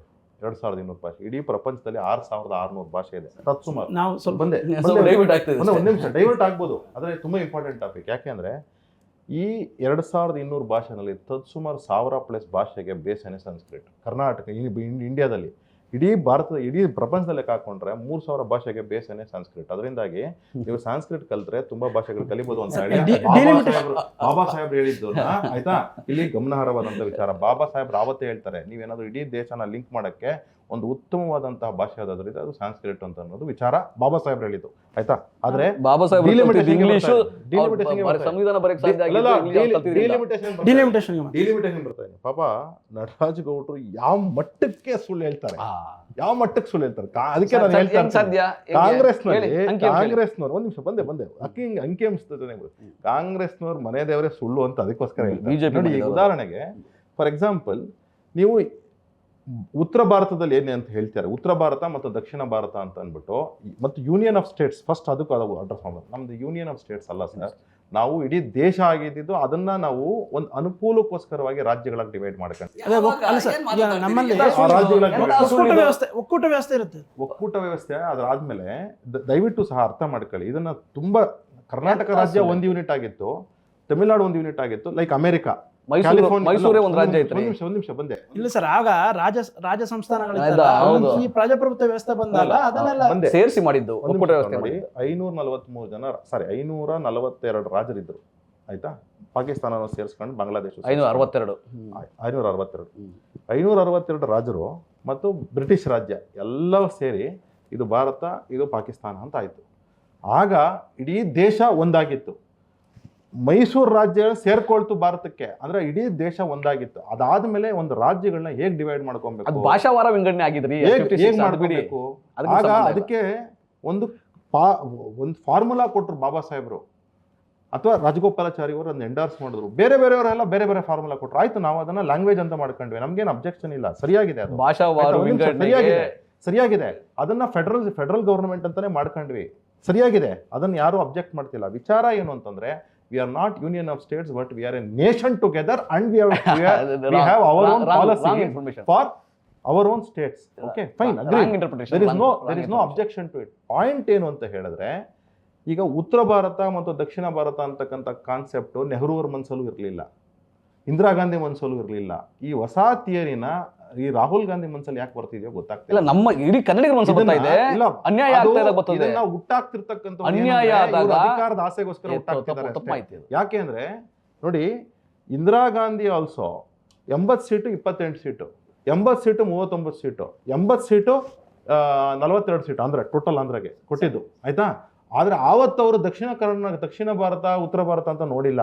ಅವ್ರು ಕೊಟ್ಟಂತಹ ಏನು ಫಾರ್ಮುಲಾ ಇತ್ತು, ಇಂದಿರಾ ಗಾಂಧಿ ಅಥವಾ ನೆಹರು ಕೊಟ್ಟಂತ ಫಾರ್ಮುಲಾ ಏನಿತ್ತು, ಅದ್ರ ಬೇಸಸ್ ಮೇಲೆ ಒಂದು ಫಾರ್ಮುಲಾ ಮೇಲೆ ಇನ್ಕ್ರೀಸ್ ಮಾಡ್ಕೊಂಡು ಹೋಗೋಣ ಅಂತ ಹೇಳಿದ್ದು. ಆವತ್ತು ನಿಮ್ಗೆ ಯಾಕೆ 80 ಸೀಟು, ನನ್ಗೆ ಯಾಕೆ 28 ಸೀಟು ಅಂತ ಅಂದ್ಬಿಟ್ಟು ಕರ್ನಾಟಕದ ಆವತ್ತಿನ ಮುಖ್ಯಮಂತ್ರಿ ಆಗಿದ್ದಂತಹ ನಿಜಲಿಂಗಪ್ಪ ಅವರು, ವೀರೇಂದ್ರ ಪಾಟೀಲ್ ಅವರು ಯಾರು ಅಬ್ಜೆಕ್ಟ್ ಮಾಡಲಿಲ್ಲ. ಸರ್, ಈಗ ಈ ದಕ್ಷಿಣ ಭಾರತದಲ್ಲಿ ಆಡಳಿತದಲ್ಲಿರುವ ಬಿಜೆಪಿಯೇತರ ಪಕ್ಷಗಳ ಇದು ಆತಂಕ ಏನು ಅಂದ್ರೆ, ಈ ಓನ್ಲಿ ಸಿದ್ದರಾಮಯ್ಯನವರ ಆತಂಕ, ಆ ತರದವ್ರ ಮನಸ್ಥಿತಿಯವ್ರ ಆತಂಕ, ಮನಸ್ಥಿತಿ ಅಲ್ಲ ರೀ, ಇದು ಮನಸ್ಥಿತಿ ಆತಂಕ. ಇದು ಯಾರ್ದು ಡಿಎಂಕೆ ಆಗಿರ್ಬೋದು, ತೆಲಂಗಾಣದ ಡಿಎಂಕೆ ಈ ಕಡೆ ಪಿಣರಾಯಿ ವಿಜಯನ್ ಕೇಳಿ, ಯಾರು ಈ ಅಡ್ವೈಸರ್ಸ್ ಅಂತ ಸುತ್ತ ಲೆಫ್ಟಿಸ್ಟ್ಗಳನ್ನ ಇಟ್ಕೊಂಡಿದ್ದಾರೆ, ಅವ್ರಿಗೆ ದೇಶ 7 ಬಾರಿ ಡಿವೈಡ್ ಆಗಿದೆ. ದೇಶ 7 ಬಾರಿ ಡಿವೈಡ್ ಆಗಿದೆ. ಇನ್ನೊಂದು ಬಾರಿ ಡಿವೈಡ್ ಮಾಡಬೇಕು ಅಂತ ಹೇಳಿ ಹೊರಟಿರ್ತಕ್ಕಂಥವ್ರು ಮಾತ್ರ ಇಂಥ ಮಾತುಗಳು ಮಾತಾಡ್ತಾರೆ. ಯಾರಾದ್ರೂ ಸಹ ಇಂದಿರಾ ಗಾಂಧಿ ಮನ್ಸಲ್ಲಿ ನೋಡಿ, ಇಲ್ಲಿ ನಾನು ಹೇಳ್ತೀನಿ, ನಾನು ಇರ್ರೆಸ್ಪೆಕ್ಟಿವ್ ಆಫ್ ಪಾರ್ಟಿ ಮಾತಾಡ್ತೀನಿ ಈಗ, ಆಯ್ತಾ? ನೆಹರು ಮನ್ಸಲ್ಲಿ ಆ ಥರ ಇದ್ದಿದ್ರೆ ನೆಹರು ಅವರು ಬೆಂಗಳೂರಿಗೆ ಅನೇಕ ಇಂಡಸ್ಟ್ರಿಗಳನ್ನ ತರ್ತಕ್ಕಂಥ ಕೆಲಸ ಆಗ್ತಿರ್ಲಿಲ್ಲ. ಒಂದು. ಎರಡನೇದು, ಇಂದಿರಾ ಗಾಂಧಿ ಮನ್ಸಲ್ಲೂ ಹಂಗಿರ್ಲಿಲ್ಲ, ದಕ್ಷಿಣ ಮತ್ತು ಉತ್ತರ ಅಂತ ಇರಲಿಲ್ಲ, ಆಯ್ತಾ? ಇಂದಿರಾ ಗಾಂಧಿ ಅವರು ಸ್ಪೆಸಿಫಿಕ್ ಆಗಿ ಹೇಳ್ತಾರೆ, ತೆಲಂಗಾಣ ವಿಚಾರಕ್ಕೆ ಹೋಗ್ತಾರೆ, ಇವರು ಆಂಧ್ರದಿಂದ ಅಂಜಾರೆಡ್ಡಿ ಹೋಗ್ತಾರೆ, ಅವಾಗ ಹೇಳ್ತಾರೆ, ನೀನೇ ಮುಖ್ಯಮಂತ್ರಿ ಆಗು, ರಾಜ್ಯ ಡಿವೈಡ್ ಮಾಡಬೇಡ, ಒಂದು ರಾಜ್ಯ ಒಂದು ರೀತಿ ಇರಲಿ ಅಂತ ಹೇಳ್ತಾರೆ. ಇಂಥ ಮನಸ್ಥಿತಿಗಳು ಇಂದಿರಾ ಗಾಂಧಿಲಿ ಇರಲಿಲ್ಲ. ರಾಹುಲ್ ಗಾಂಧಿಲಿ ಯಾಕೆ ಬರ್ತಿದೆ ಅಂದ್ರೆ, ಈ ಕಮ್ಯುನಿಸ್ಟ್ರು ಯಾವಾಗ ತೆಗೆದುಕೊಂಡು ಹೋಗ್ಬಿಟ್ಟಿದ್ದಾರೆ, ಸಿದ್ದರಾಮಯ್ಯನ ಕ್ಯಾಪ್ಚರ್ ಮಾಡ್ಕೊಂಡ್ಬಿಟ್ಟಿದ್ದಾರೆ, ಡಿಎಂಕೆ ಕ್ಯಾಪ್ಚರ್ ಮಾಡ್ಕೊಂಡ್ಬಿಟ್ಟಿದ್ದಾರೆ, ಪಿಣರಾಯಿ ವಿಜಯನ ಕ್ಯಾಪ್ಚರ್ ಮಾಡ್ಕೊಂಡಿದ್ದಾರೆ, ರಾಹುಲ್ ಗಾಂಧಿ ಕ್ಯಾಪ್ಚರ್ ಮಾಡ್ಕೊಂಡಿದ್ದಾರೆ. ಆವಾಗ ದೇಶ ಹಾಳಾಗ್ತಿದೆ, ವಿಭಜನೆ ಹತ್ರ ಹೋಗುತ್ತೆ ದೇಶ. ಇದು ಸರಿ ಇಲ್ಲ ದೇಶ. ಒಂದು ನಿಮಿಷ, ಈಗ ಇವರು ಒಂದು ವ್ಯಾಲಿಡ್ ಪಾಯಿಂಟ್ ಹೇಳಿದ್ರು ಸರ್, ಅದು ನಿಜನೂ ಇರ್ಬೋದು, ವ್ಯಾಲಿಡ್ ಅಂತ ನನ್ಗನ್ಸಿತ್ತು. ಏನಂದ್ರೆ, ಈಗ ಪಾಲಿಸಿ ಕೇಂದ್ರ ಸರ್ಕಾರ ಏನೊಂದು ಇಂಪಾರ್ಟೆಂಟ್ ಪಾಲಿಸಿ ಮಾಡ್ತಾ ಇದೆ. ಈ ದಕ್ಷಿಣ ರಾಜ್ಯಗಳ ಪ್ರಾತಿನಿಧ್ಯ ಲೋಕಸಭೆಯಲ್ಲಿ ಕಡಿಮೆ ಆದರೆ ಅದು ನಮಗೆ ವ್ಯತಿರಿಕ್ತವಾದ ಪಾಲಿಸಿ ಮಾಡೋದಕ್ಕೂ ಅಲ್ಲಿ ಅವಕಾಶ ಇರಬಹುದು ಈಗ ಅಂತ ಆತಂಕವನ್ನು ವ್ಯಕ್ತಪಡಿಸಿದ್ದಾರೆ ಇವರು. ಬೇರೆ ಪಕ್ಷಗಳು ಈಗ ಪರ್ಸೆಂಟೇಜ್ ಅಂತ ಒಂದಿದೆ, ಆಯ್ತಾ? ಉತ್ತರ ಪ್ರದೇಶದಲ್ಲಿ 1952 ಎಲೆಕ್ಷನ್ ಆದಾಗ ಎಷ್ಟು ಸೀಟ್ಸ್ ಇತ್ತು? 68 ಸೀಟ್ ಇತ್ತು. ತದನಂತರದಲ್ಲಿ 74 seat, if I remember it was 74. ತದನಂತರದಲ್ಲಿ 80 ಸೀಟ್ಸ್ ಆಯಿತು. ಕರ್ನಾಟಕದಲ್ಲಿ ನಾವು 24 ಇದ್ವಿ, 26 ಆದ್ವಿ ಮತ್ತು 28 ಆದ್ವಿ, ಇಷ್ಟೇ ಆಗಿದ್ದು. ಅಂದರೆ ಆವತ್ತು ಹಂಗೆ ಇತ್ತು, ಇವತ್ತು ಹಂಗೆ. ಆವತ್ತು ಪಾಪ್ಯುಲೇಷನ್ ಮೇಲೆನೇ ಹೇಳಿದ್ದು, ಆಯಿತಾ? ಇವತ್ತಿಗೂ ಪಾಪ್ಯುಲೇಷನ್ ಮೇಲೆ ಹೇಳ್ತಾ ಇರೋದು. ಅಂದರೆ ಇವತ್ತು ಏನು ಹೇಳ್ತೀರಿ, 1971 ಪಾಪ್ಯುಲೇಷನ್ನು, ಆ ಪಾಪ್ಯುಲೇಷನ್ ಮೇಲೆ ಒಂದು ಸೀಟ್ ಎನ್ಹಾನ್ಸ್ ಮಾಡೋಣ, division with in the state ಇಂದ 2011 ಮೇಲೆ ಮಾಡೋಣ ಅಂತ ಹೇಳ್ತಿರ್ತಕ್ಕಂಥದ್ದು. ಆ ಆತಂಕ ಆವತ್ತಿರಲಿಲ್ಲ. ಇವತ್ತು ಯಾಕೆ ಬಂತು ಆತಂಕ? ಯಾಕೆ ಬಂತು ಅಂದರೆ, ಇವತ್ತು ಆ ಒಂದು ಈಕೋ ಸಿಸ್ಟಮ್ ಇದೆಯಲ್ಲ, ಸಿದ್ದರಾಮಯ್ಯನವ್ರ ಸುತ್ತ ಮತ್ತು DMK ಸುತ್ತ, ಅಂದರೆ ಸ್ಟಾಲಿನ್ ಸುತ್ತ, ಪಿಣರಾಯಿ ವಿಜಯನ್ ಸುತ್ತ ಅಥವಾ ರಾಹುಲ್ ಗಾಂಧಿ ಸುತ್ತ, ಅಲ್ಲಿರ್ತಕ್ಕಂಥದ್ದು ಆತಂಕ, ಆ ecosystem problem Rahul Gandhi ಮೈಂಡಲ್ಲಿ ಹಿಂಗಿದೆಯೋ ಇಲ್ವೋ, ಆದರೆ ಅದನ್ನು ಇನ್ಫ್ಯೂಸ್ ಮಾಡಿರ್ತಕ್ಕಂಥ ಏನು ಈಕೋ ಸಿಸ್ಟಮ್ ಇದೆಯಲ್ಲ ಅವ್ರ ಪ್ರಾಬ್ಲಮ್ಮು. ಯಾವತ್ತೂ ಸಹ ನಾವು ಉತ್ತರ ಮತ್ತು ದಕ್ಷಿಣ ಅಂತ ನೋಡೇ ಇಲ್ಲ. ಇವತ್ತು ಹಾಗಾದರೆ ಕರ್ನಾಟಕ ರಾಜ್ಯದಲ್ಲೂ ನಾವು ಉತ್ತರ ದಕ್ಷಿಣ ಅಂತ ನೋಡ್ಬೋದಲ್ಲ, ಇವಾಗ ತುಂಬ ಸತಿ ಆ ಥರ ನೋಡ್ಬೋದಲ್ಲ. ಆದರೆ ಹಂಗಲ್ಲ ವಿಚಾರ ಇರ್ತಕ್ಕಂಥದ್ದು India as a whole, Karnataka as a whole ನೋಡ್ಬೇಕು ನಾವು ಭಾರತನ ನಾವು ಸಮಗ್ರವಾಗಿ ನೋಡಿದಾಗ, ಪಾಲಿಸಿ ಮಾಡಿದಾಗ ನೀವು ಹೌದು ಚರ್ಚೆಗೆ ಅವಕಾಶ ಇರ್ತದೆ. ಹೌದು 120 ಜನ MP ಗಳು ಇವತ್ತು ಆಸ್ ಆಫ್ ಟುಡೇ ಉತ್ತರ ಪ್ರದೇಶದಿಂದ ಬರ್ತಾ ಇದ್ದಾರೆ. ರಾಜ್ಯಗಳು ಡಿವೈಡ್ ಆಗಿಲ್ವೇ? ಮಧ್ಯಪ್ರದೇಶಲ್ಲಿ 40 ಇತ್ತು ಪಾರ್ಲಿಮೆಂಟ್, ಆಯಿತಾ? ಛತ್ತೀಸ್ಗಢ ಮತ್ತು ಮಧ್ಯಪ್ರದೇಶ ಆಗಿಲ್ವೇ? ತೆಲಂಗಾಣ, ಆಂಧ್ರದಲ್ಲಿ 42 ಇತ್ತು, ಇವತ್ತು 25-17 ಆಗಿಲ್ವೇ? ನೋಡಿ, ಯಾವುದೂ ಸಹ ಆಡಳಿತಕ್ಕೆ ಯಾವುದು ವ್ಯವಸ್ಥೆ ಚೆನ್ನಾಗಿರುತ್ತೆ ಆ ಆಡಳಿತ ಚೆನ್ನಾಗಿರುತ್ತೆ. ನಿಮ್ಮ ಮನಸ್ಸಲ್ಲಿ ಪಾಸಿಟಿವ್ ಯೋಚನೆ ಮಾಡಿದ್ರೆ ಪಾಸಿಟಿವ್ ಇರುತ್ತೆ. ನಿಮ್ಮ ಮನಸ್ಸಲ್ಲಿ ಬರೀ ಆತಂಕ. ಯಾಕೆ ಆತಂಕ? ಇನ್ನೊಂದು ಬಾರಿ ನೋಡಿ, ನೀವು 6 ವರ್ಷದಿಂದ ನೋಡಿ, 2019ರಿಂದ ನೋಡಿ, ಯಾವಾಗ ನೀವು ಚುನಾವಣೆ ಮೇಲೆ ಚುನಾವಣೆ ಸೋಲ್ತಾ ಇದ್ದೀರಾ, ಒಂದು ಹೊಸ ಥಿಯರಿ ಹುಟ್ಟಾಕ್ತಾ ಇದ್ದೀರಾ. ಏನ್ ಥಿಯರಿ? ಉತ್ತರ ದಕ್ಷಿಣ. ಇಲ್ಲಿ ಇದೇನಿದು? ನಟರಾಜ್ ಸರ್ ಏನೋ ಹೇಳಕ್ ಹೊರಟಿಲ್ಲ. ಇಲ್ಲ, ನಾನು ಈಗ ಇವ್ರು ಹೇಳಿದ ಅಂಕಿಅಂಶಗಳಲ್ಲಿ ಉತ್ತರ ದಕ್ಷಿಣ ಯಾಕೆ ಆಗ್ತಾ ಇದೆ? ಇವರೇ ಹೇಳಿದ್ರು, ನೆಹರೂರವರು ಬೆಂಗಳೂರಿಗೆ ದೊಡ್ಡ ದೊಡ್ಡ ಕಂಪನಿಗಳನ್ನ ತೆಗೆದುಕೊಂಡು ಬಂದರು. ಇಂದಿರಾ ಗಾಂಧಿಯವರು ತುಂಬ ಲಿಬರಲ್ ಆಗಿದ್ದರು, ಎಲ್ಲ ರಾಜ್ಯಗಳಿಗೂ ಸಮಾನ ಕೊಡುಗೆಗಳನ್ನ ಕೊಟ್ಟರು. ಆದರೆ ಕಳೆದ 12 ವರ್ಷಗಳಿಂದ ದಕ್ಷಿಣ ಭಾರತಕ್ಕೆ ಬರ್ತಾ ಇರ್ತಕ್ಕಂಥದ್ದು ಆರ್ಥಿಕವಾಗಿ ಇನ್ನೂ ಚೆನ್ನಾಗಿದೆ. ಬ್ರದರ್, ಒಂದು ನಿಮಿಷ, ಇನ್ನೂ ಚೆನ್ನಾಗಿದೆ. ನಾನು ಹೇಳಿದೆ ಈಗ, ಚೆನ್ನಾಗಿದೆ. ನಾನು ಅದನ್ನ ಸುಳ್ಳಿದು. ಈಗ ನಾನು ಈಗ ಹಂಗ್ ಸುಮ್ಮನೆ ನೀವು ಹಂಗ ಅನ್ಬಾರ್ದು ನೀವು ಆತರ. ನಾನು ನಿಮ್ಗೆ ಅಂಕಿ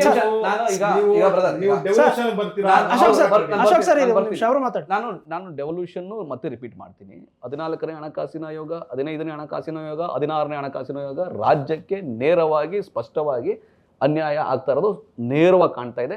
ಬಿಜೆಪಿಗೆ ಅದು ಗೋಚರ ಆಗ್ತಾ ಇಲ್ಲ, ಅದು ಸರಿ ಮಾಡ್ಕೊಳಕ್ ಆಗ್ತಾ ಇಲ್ಲ ಅಂದ್ರೆ ಅದು ಅವರ ಹೊಣೆಗಾರಿಕೆ, ಅವ್ರ ತಪ್ಪದು. ಯಾಕಂದ್ರೆ ರಾಜಕೀಯವಾಗಿ ಅವರೆಷ್ಟೇ ಗುಲಾಮ್ಗಿರಿತನ ಮಾಡಿದ್ರು, ರಾಜಕೀಯವಾಗಿ ಯಾವುದೇ ರೀತಿಯಾಗಿ ಸರೆಂಡರ್ ಆದ್ರೂ ಕೂಡ ನಾಗಪುರಕ್ಕೆ ರಾಜ್ಯವನ್ನ ಹಾಳು ಮಾಡಲಿಕ್ಕೆ, ರಾಜ್ಯದ ಐಡೆಂಟಿಟಿನ ಹಾಳು ಮಾಡಲಿಕ್ಕೆ ಬಿಡಬಾರದು. ನಾನು ಇನ್ನೊಂದು ಅಂಕಿಅಂಶ ಹೇಳಿದೆ. ಆಯಿತು, ನಾನು ಹೇಳಿದೆ ಸಂಸ್ಕೃತಕ್ಕೆ 2,500 ಕೋಟಿ ಕೊಟ್ಟರು, ಹಿಂದಿಗೆ 1,500 ಕೋಟಿ ಕೊಟ್ಟರು, ಕನ್ನಡಕ್ಕೆ 12 ಕೋಟಿ ಕೊಟ್ಟರು. ಇವರು 32 ಕೋಟಿ ಅಂತ ಅದನ್ನು ಕರೆಕ್ಷನ್ ಮಾಡಿದ್ದಾರೆ. 32 ಕೋಟಿ ಆದರೂ ಕೂಡ 32 ಕೋಟಿಗೂ 2,500 ಕೋಟಿಗೂ ಅಜಗಜಾಂತರ ವ್ಯತ್ಯಾಸ ಇದೆ. ಯಾಕಂದರೆ ಭಾಷೆಗಳ ಉಳಿವಿಗಾಗಿ ಅಗತ್ಯ ಇದೆ. ಕೇಂದ್ರದ ಸ್ಪಷ್ಟ ನಿಲುವಿದೆ. ಕನ್ನಡ ಆದ ಮೇಲೆ ಹಿಂದಿಗೆ ಪ್ರಾಮುಖ್ಯತೆ ಕೊಡಬೇಕು. ಇದು ಕೇಂದ್ರದ ಸಚಿವರು ಹೇಳ್ತಾ ಇರ್ತಕ್ಕಂಥದ್ದು, ಕೇಂದ್ರ ಸರ್ಕಾರ ಹೇಳ್ತಾ ಇರ್ತಕ್ಕಂಥದ್ದು, ಬಿಜೆಪಿ ಹೇಳ್ತಾ ಇರ್ತಕ್ಕಂಥದ್ದು. ನಮ್ಮ ಮಕ್ಕಳಿಗೆ ಹಿಂದಿ ಏರಿಕೆಯನ್ನು ನಾವು ಒಪ್ಪೋದಿಲ್ಲ. ಯಾಕಂದ್ರೆ ನಾವು ಸಾವಿರಾರು ವರ್ಷದಿಂದ ನಮ್ಮದೇ ಐಡೆಂಟಿಟಿ ಇದೆ, ನಾವು ಒಪ್ಪೋದಿಲ್ಲ. ನಿಮ್ಮ ಸಂಸ್ಕೃತ ಮತ್ತು ಹಿಂದಿ ಏರಿಕೆಯನ್ನು ಒಪ್ಪೋದಿಲ್ಲ. ಕಲಿಯವರು ಎಲ್ಲಿ ಕಲ್ತ್ಕೊಳ್ಳಿ, ಅದರೊಳಗೆ ಯಾವ ಭಾಷೆ ಕಲೀಲಿಕ್ಕೆ ಯಾರ್ದು ತಪ್ಪಿಲ್ಲ. ಯಾವ ಭಾಷೆನಾದ್ರು ಕಲಿಬೋದು, ಜರ್ಮನ್ ಕಲಿಬೋದು, ಫ್ರಾನ್ಸ್ ಕಲಿಬೋದು, ಯಾವ್ದಾದ್ರು ಕಲಿಬೋದು. ಉತ್ತರ ಭಾರತೀಯರು ಬಂದು ಕನ್ನಡ ಕಲಿಬೋದು, ತಮಿಳ್ ಕಲಿಬೋದು. ಯಾವುದೇ ಯಾರ ಮೇಲೆ ಒತ್ತಡವನ್ನು ಏರಕೂಡದು. ಇದು ಈ ಪಾಲಿಸಿನ ನಾವು ಇಟ್ಕೊಂಡಿದ್ದೀವಿ. ವಿಸಿಬಲಿ ನೀವು ರಾಜ್ಯಕ್ಕೆ ಅನ್ಯಾಯ ಮಾಡ್ತಿರ್ಬೇಕಾದ್ರೆ 12 ವರ್ಷಗಳಿಂದ ದಕ್ಷಿಣ ಭಾರತಕ್ಕೆ ಅನ್ಯಾಯ ಮಾಡ್ತಿರ್ಬೇಕಾದ್ರೆ ಆ ಧ್ವನಿ ಬಂದೇ ಬರುತ್ತೆ. ಆ ಧ್ವನಿಯನ್ನು ನೀವು ಹೆಂಗೆ, ಇಲ್ಲ ನಿಮ್ಮಲ್ಲಿ ಲೆಫ್ಟಿಸ್ಟ್ ಸೇರ್ಕೊಂಡ್ಬಿಟ್ಟಿದ್ದಾರೆ, ಇಲ್ಲ ನಿಮ್ಮಲ್ಲಿ ಮಾನಸಿಕ ಅಸ್ವಸ್ಥತೆ ಇದೆ, ನಿಮ್ಮಲ್ಲಿ ನೀವು ಮನಸ್ಥಿತಿ ಸರಿ ಇಲ್ಲ, ಈ ಥರ ನೀವು ದಬ್ಬಾಳಿಕೆ ಮಾಡಿ ಹೇಳೋದಲ್ಲ. ಕನ್ಸರ್ನ್ ಏನಿದೆ ಅದನ್ನು ಅಡ್ರೆಸ್ ಮಾಡಲಿಕ್ಕೆ ನೀವೇನು ಮಾಡಿದ್ರಿ? ಹಿಂದಿ ಏರಿಕೆಯನ್ನು ತಡೆಯಲಿಕ್ಕೆ ಏನು ಮಾಡಿದ್ರಿ? ಕನ್ನಡ ಭಾಷೆಯ ಅಭಿವೃದ್ಧಿಗೆ ನೀವೇನು ಮಾಡಿದ್ರಿ? ಕೇಂದ್ರ ಸರ್ಕಾರದ ತಾರತಮ್ಯ ಯಾಕೆ? 2,500 ಕೋಟಿಗೂ 32 ಕೋಟಿಗೂ ವ್ಯತ್ಯಾಸ ಇಲ್ವಾ? ಯಾಕೆ ಈ ತಾರತಮ್ಯ ನೀವು ಹೇಳಲಿಕ್ಕೆ ಸಾಧ್ಯ ಇಲ್ಲ? 16ನೇ ಹಣಕಾಸಿನ ಆಯೋಗದಲ್ಲಿ ನಮಗೆ ಹಣಕಾಸು ನಷ್ಟ ಆಗ್ತಾ ಇದ್ದ ಅಂಕಿಅಂಶವನ್ನು ನೀವೇ ಒಪ್ಕೊಂಡ್ರು ಕೂಡ 73,000 ಕೋಟಿ ನಷ್ಟ ಆಗುತ್ತೆ. 14ನೇ ಹಣಕಾಸಿಗೂ 15ನೇ ಹಣಕಾಸಿಗೂ ಈ ರಾಜ್ಯಕ್ಕೆ ನಷ್ಟ ಅಲ್ವಾ? ಅದು ನಮಗೆ ಬಿಟ್ಬಿಡಿ. ರಾಜಕೀಯ ಪಕ್ಷಗಳು ಇರ್ತವೆ, ರಾಜ್ಯಕ್ಕೆ ಮುಖ್ಯಮಂತ್ರಿ ಯಾರೋ ಆಗ್ತಾರೆ, ಬರ್ತಾರೆ, ಹೋಗ್ತಾರೆ. ಆದರೆ ಒಂದು ವ್ಯವಸ್ಥೆ ಇರ್ತಲ್ಲ, ಆ ವ್ಯವಸ್ಥೆಯನ್ನು ನೀವು ದುರ್ಬಲ ಮಾಡಿ, ನಿಮ್ಗೆ ಇಷ್ಟ ಬಂದಿರೋದ್ರಲ್ಲಿ ನೀವು ಏನು ಪ್ರಜಾಪ್ರಭುತ್ವವನ್ನು ಧಿಕ್ಕರಿಸಿ ಸರ್ವಾಧಿಕಾರತನವನ್ನು ನೀವು ತೋರಿಸಿದ್ರೆ ಹೆಂಗೆ ಒಪ್ಕೊಳ್ಳಿಕ್ಕೆ ಸಾಧ್ಯ? ಸೊ ಆ ನಿಟ್ಟಿನಲ್ಲಿ ನಾವು ಹೇಳ್ತಾ ಇರ್ತಕ್ಕಂಥದ್ದು ದಕ್ಷಿಣ ಭಾರತಕ್ಕೆ, ಎಸ್ಪೆಷಲಿ ಕರ್ನಾಟಕಕ್ಕೆ ಅನ್ಯಾಯ ಆಗ್ತಿದೆ ಅಂತ. ನಾನು ನಿಮ್ಗೆ ಹೇಳಿದೆ, ಕರ್ನಾಟಕದಲ್ಲಿ 28ರಿಂದ 42 ಸೀಟ್ ಆಗೋದಕ್ಕೂ, ಉತ್ತರ ಪ್ರದೇಶದಲ್ಲಿ 80ರಿಂದ 120 ಆಗೋದಕ್ಕೂ ಭಾಳ ಅಜಗಜಾಂತರ ಇದೆ. ಅಲ್ಲಿ 40 ಸೀಟ್ಗಳು ಹೆಚ್ಚಿಗೆ ಆಗುತ್ತೆ, ಇಲ್ಲಿ 12 ಸೀಟ್ಗಳು ಹೆಚ್ಚಿಗೆ ಆಗುತ್ತೆ, 28 ಸೀಟ್ ಇನ್ನೂ ಹೆಚ್ಚಿಗೆ ಆಗುತ್ತೆ ಅವ್ರಿಗೆ. ನಾವು 12, ಅವರು 12 ಆಗೋದಿಲ್ಲ. ಇಲ್ಲಿ ನಮಗೆ ಆರ್ಥಿಕತೆಯ ಮೇಲೆ ಹೊಡೆತ ಬೀಳುತ್ತೆ ಅನ್ನೋ ಒಂದು ಕನ್ಸರ್ನ್ ಇದೆ. 25 ವರ್ಷ ಆದ ಮೇಲೆ, 50 ವರ್ಷ ಆದಮೇಲೆ ಕರ್ನಾಟಕದ ಅಸ್ಮಿತೆ ಏನಿರುತ್ತೆ, ಕನ್ನಡಿಗರ ಅಸ್ಮಿತೆ ಏನಿರುತ್ತೆ, ಕನ್ನಡಿಗರ ಭವಿಷ್ಯ ಯಾವ ರೀತಿ ಕಾಣುತ್ತೆ, ನೀವೇನಾದ್ರು ಬ್ಲೂ ಪ್ರಿಂಟ್ ಕೊಡೋಕ್ಕೆ ಸಾಧ್ಯ ಆಗಿದೆ ನಿಮಗೆ? ನೀವು ಡಿಲಿಮಿಟೇಷನ್ ಮಾಡಿ ಕ್ಷೇತ್ರಗಳ ಹೆಚ್ಚಿಗೆ ಮಾಡೋದಾದರೆ ಅದರಿಂದ ಆಗ ಸಾಧಕ ಬಾಧಕಗಳ ಬಗ್ಗೆ ಚರ್ಚೆ ಮಾಡಲಿಕ್ಕೆ ಯಾವುದಾದ್ರೂ ಇನ್ವಾಲ್ವ್ಮೆಂಟ್ ತಗೊಂಡಿದ್ದೀರಾ? 33% ರಿಸರ್ವೇಷನ್ದು 30 ವರ್ಷಗಳಿಂದ ಚರ್ಚೆ ಆಗಿದೆ. ನಮ್ಮ ಬೆಂಬಲದೊಂದಿಗೆ ನೀವು ಕಾನೂನು ಮಾಡಿದ್ದೀರಿ, ನಮ್ಮ ಬೆಂಬಲದೊಂದಿಗೆ ನೀವು ಇಂಪ್ಲಿಮೆಂಟ್ ಮಾಡಿದ ಒತ್ತಾಯ ಮಾಡ್ತಾ ಇದ್ರು, ನೀವು ಮಾಡ್ತಾ ಇಲ್ಲ. ಅದು ಬಿಟ್ಟು ಮಿಕ್ಕಿದ ಎಲ್ಲದರ ಮೇಲೂ ನೀವು ಚರ್ಚೆ ಮಾಡ್ತೀರಿ. ಚುನಾವಣೆಯಲ್ಲಿ ಪ್ರಧಾನಮಂತ್ರಿಗಳು ಎಷ್ಟು ಹಾಸ್ಯಾಸ್ಪದ ಮಾಡಿದ್ರು. ಇಡೀ ದೇಶವನ್ನು ಉದ್ದೇಶಿಸಿ ಮಾತಾಡಬೇಕಾದ್ರೆ, ಪ್ರಧಾನಮಂತ್ರಿಯಾಗಿ ಮಾತಾಡಬೇಕಾದ್ರೆ ಕಾಂಗ್ರೆಸ್ಸು ತೆಗಳೋದು, DMK ತೆಗೆಳೋದು, TMC ತೆಗೆಳೋದು, ನಮ್ಗೆ ಓಟ್ ಹಾಕಿ ಅಂತ ಕೇಳುವಂಥ ಆ ವೇದಿಕೆನ ಅದು. ಅವ್ರು ದೇಶವನ್ನು ಉದ್ದೇಶಿಸಿ ಮಾತಾಡಬೇಕಾದ್ರೆ ಪ್ರಧಾನಮಂತ್ರಿಯಾಗಿ ಮಾತಾಡೋದು ಬಿಟ್ಟು ಪ್ರಚಾರಕರಾಗಿ ಮಾತಾಡ್ತಾ ಇರೋದ್ರಿಂದ ಒಂದು ನಮ್ಗೆ ಆತಂಕ ಇದೆ. ಇಲ್ಲಪ್ಪ, ಇವರು ಭಾಳ ದುಸ್ಸಾಹಸ ಮಾಡ್ತಾ ಇದ್ದಾರೆ, ಎಲ್ಲ ರಾಜಕೀಯ ವ್ಯವಸ್ಥೆಯನ್ನು ಹಾಳು ಮಾಡಬೇಕು, ವಿವಿಧತೆಯನ್ನು ಹಾಳು ಮಾಡಬೇಕು, ಡೈವರ್ಸಿಟಿನ ಹಾಳು ಮಾಡಬೇಕು, ಒಂದೇ ಭಾಷೆ, ಒಂದೇ ಕಲ್ಚರು, ಒಂದೇ ಪಕ್ಷ, ಆ ರೀತಿ ಆಗೋದಿಲ್ಲ. ಇದು ಈ ದೇಶ ಬಹುಭಾಷೆ, ಬಹುಪರಂಪರೆ, ಬಹು ವೈವಿಧ್ಯತೆ ಇರತಕ್ಕಂಥ ದೇಶವನ್ನು, ಏಕೆಂದರೆ ವಿವಿಧತೆಯಲ್ಲಿ ಏಕತೆ ಬಂದಿರತಕ್ಕಂಥದ್ದು, ಏಕತೆಯಿಂದ ವಿವಿಧತೆ ಬಂದಿಲ್ಲ. ಸೊ ಆ ವಿವಿಧತೆಯನ್ನು ನೀವು ಗೌರವಿಸದೆ ದಬ್ಬಾಳಿಕೆ ಮಾಡ್ತಾ ಇರೋದನ್ನು ಖಂಡಿತವಾಗಿ ಅಪೋಸ್ ಮಾಡ್ತೀವಿ. ಉತ್ತರ ದಕ್ಷಿಣದ ಚರ್ಚೆ ಬರುತ್ತೆ, ಕರ್ನಾಟಕದ ಅಸ್ಮಿತೆಯಿಂದ ಚರ್ಚೆ ಬರುತ್ತೆ. ಅದಕ್ಕೆ ನೀವು ಗೌರವ ಕೊಡಲಿಲ್ಲ ಅಂದರೆ ನೀವು ಸ್ವಾಭಿಮಾನಿಗಳಲ್ಲ, ನೀವು ಕೇವಲ ನಾಗಪುರದ ಅಜೆಂಡಾಗಳಿಗೆ ನೀವು ಕೆಲಸ ಮಾಡ್ತಾ ಇದ್ದೀರ ಹೊರತೆ ದೇಶದ ಅಭಿವೃದ್ಧಿಗಾಗಿ ನೀವು ಕೆಲಸ ಮಾಡ್ತಿಲ್ಲ ಅನ್ನೋದು ಸ್ಪಷ್ಟವಾಗಿ ಅದರಲ್ಲಿ ಕಾಣುತ್ತದೆ. ಸರಿ, ನೋಡಿ, ಸಂಕ್ಷಿಪ್ತವಾಗಿ ಹೇಳಿ. ವಿವಿಧತೆಯಲ್ಲಿ ಏಕತೆ ಅನ್ನೋ ಬಗ್ಗೆ ಕಾಂಗ್ರೆಸ್ನವ್ರು ಚರ್ಚೆ ಮಾಡ್ತಾರೆ ಅಂತ ಹೇಳಿದ್ರೆ ಒಂದು ರೀತಿ ಹಾಸ್ಯನೇ. ಯಾಕೆ ಅಂತ ಹೇಳಿದ್ರೆ ನಾವು ಯಾವಾಗಲೂ ಹೇಳ್ಕೊಂಬಂದಿದ್ದೀವಿ, ಪ್ರತಿ ಒಂದು 50 ಕಿಲೋಮೀಟ್ರಿಗೆ ನಂದೇ ರಾಜ್ಯದಲ್ಲಿ, ಅದು ಬೇಡ, ನನ್ನ ಒಂದು ಮಂಡ್ಯ ಜಿಲ್ಲೆಯಲ್ಲಿ ಪಾಂಡವಪುರದಿಂದ ಮಳವಳ್ಳಿಗೆ ಎಷ್ಟು ಡಿಫ್ರೆನ್ಸ್ ಇದೆ. ಇಲ್ಲಿ ತಿನ್ನೋ ಉಪ್ಸಾರನ ಅಲ್ಲಿ ಉಪ್ಸಾರು ತಿನ್ನಲ್ಲ, ಪಾಂಡವಪುರದಲ್ಲಿ ಮಳವಳ್ಳಿನಲ್ಲಿ ಉಪ್ಸಾರು ತಿಂತಾರೆ. ಇಷ್ಟು ವಿವಿಧತೆ ಇರತಕ್ಕಂತಹ ನನ್ನ ದೇಶ, ನನ್ನ ರಾಜ್ಯ, ನನ್ನ ಜಿಲ್ಲೆಗಳು, ಅಷ್ಟನ್ನ ನೀವು ಅರ್ಥ ಮಾಡ್ಕೊಂತಿಲ್ಲ ಅಂತಕ್ಕಂಥದ್ದು ಆತಂಕಕಾರಿ ವಿಚಾರ. ಆದರೆ ನೀವು ಅಕ್ನಾಲೇಜ್ ಮಾಡ್ತೀರಾ, ಸಂತೋಷ, ಆಯ್ತಾ. ಆದರೆ ವಿಚಾರ ಏನು ಅಂತ ಹೇಳಿದ್ರೆ, ಪಾಪ ಡೆವಲ್ಯೂಷನ್ ಆಫ್ ಫಂಡ್ಸ್ ಬರೋಣ. ಈ ಫಸ್ಟ್ ಫೈನಾನ್ಸ್ ಕಮಿಷನ್ನಿಂದ 10th ಫೈನಾನ್ಸ್ ಕಮಿಷನ್ವರೆಗೂ ನೀವು ಪ್ಯಾರಾಮೀಟರ್ಸ್ ಏನಿತ್ತು ಗೊತ್ತಾ, ಏನು ಟೋಟಲ್ ಕಲೆಕ್ಷನ್ ಆಗ್ತದೆ ಟ್ಯಾಕ್ಸು ಇಡೀ ದೇಶದಲ್ಲಿ, ಇನ್ಕಮ್ ಟ್ಯಾಕ್ಸ್ ಮಾತ್ರ, ಅಷ್ಟು ಮಾತ್ರನೇ ಡೆವಲ್ಯೂಷನ್ ಆಗಿ ಇಷ್ಟಿಷ್ಟು ಕೊಡ್ತಾ ಇದ್ರು ರಾಜ್ಯಗಳಿಗೆ. ನಾನು ಅದ್ರ ಬಗ್ಗೆ ಸಮಗ್ರವಾಗಿ ಸ್ಟಡಿ ಮಾಡ್ತೀನಿ.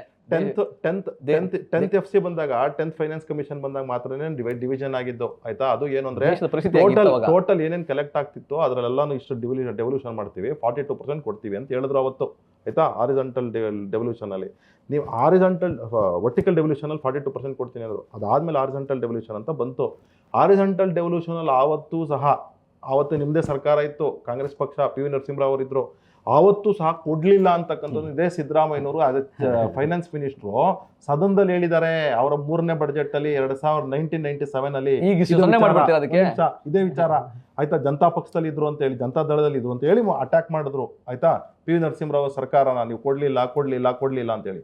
ಆಯ್ತಪ್ಪ, ಈಗ ಈ 16th ಫೈನಾನ್ಸ್ ಕಮಿಷನ್ ಏನು ಕನ್ವೀನಿಯಂಟ್ ಆಗಿ ಸುಳ್ಳು ಹೇಳ್ತಾರೆ, GDP ಪಾಪ ಕರ್ನಾಟಕ ಮತ್ತು ಬೇರೆ ಬೇರೆ ರಾಜ್ಯಗಳಿಗೆ ಅನ್ಯಾಯ ಆಗ್ತಿದೆ, ಯಾರು GDP ನಲ್ಲಿ ಪರ್ಫಾರ್ಮ್ ಮಾಡ್ತಿದ್ದಾರೆ ಅಂತ ರಾಜ್ಯಗಳು ಕೊಡಬೇಕು ಅಂತ ಹೇಳಿ ಎಕ್ಸ್ಟ್ರಾ ಪ್ಯಾರಾಮೀಟರ್ ಸೇರಿಸಿದ್ರು. GDP ಅಂತ ನಮ್ಮ ಹೋರಾಟಕ್ಕದು ಸೇರಿಸಿದ್ರು.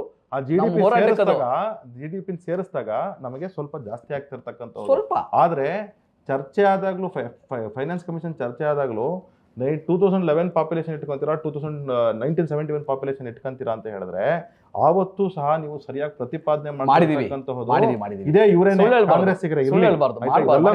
ಇದೆಲ್ಲ ವಿಚಾರ ಡೆವಲ್ಯೂಷನ್ ಆಫ್ ಫಂಡ್ಸ್ ಲೆಕ್ಕ ಹಾಕೊಂಡ್ರೆ ನಮ್ಮ ಸರ್ಕಾರ ಬಂದಾಗಿನಿಂದ ಕಳೆದ 12 ವರ್ಷದಲ್ಲಿ 5,16,000 ಕೋಟಿ ಕೊಟ್ಟಿದ್ದೀವಿ. ಇವ್ರ ಸರ್ಕಾರ ಎರಡೂ ಸೇರಿಸಿ 62,000 ಕೊಟ್ಟಿರಲಿಲ್ಲ.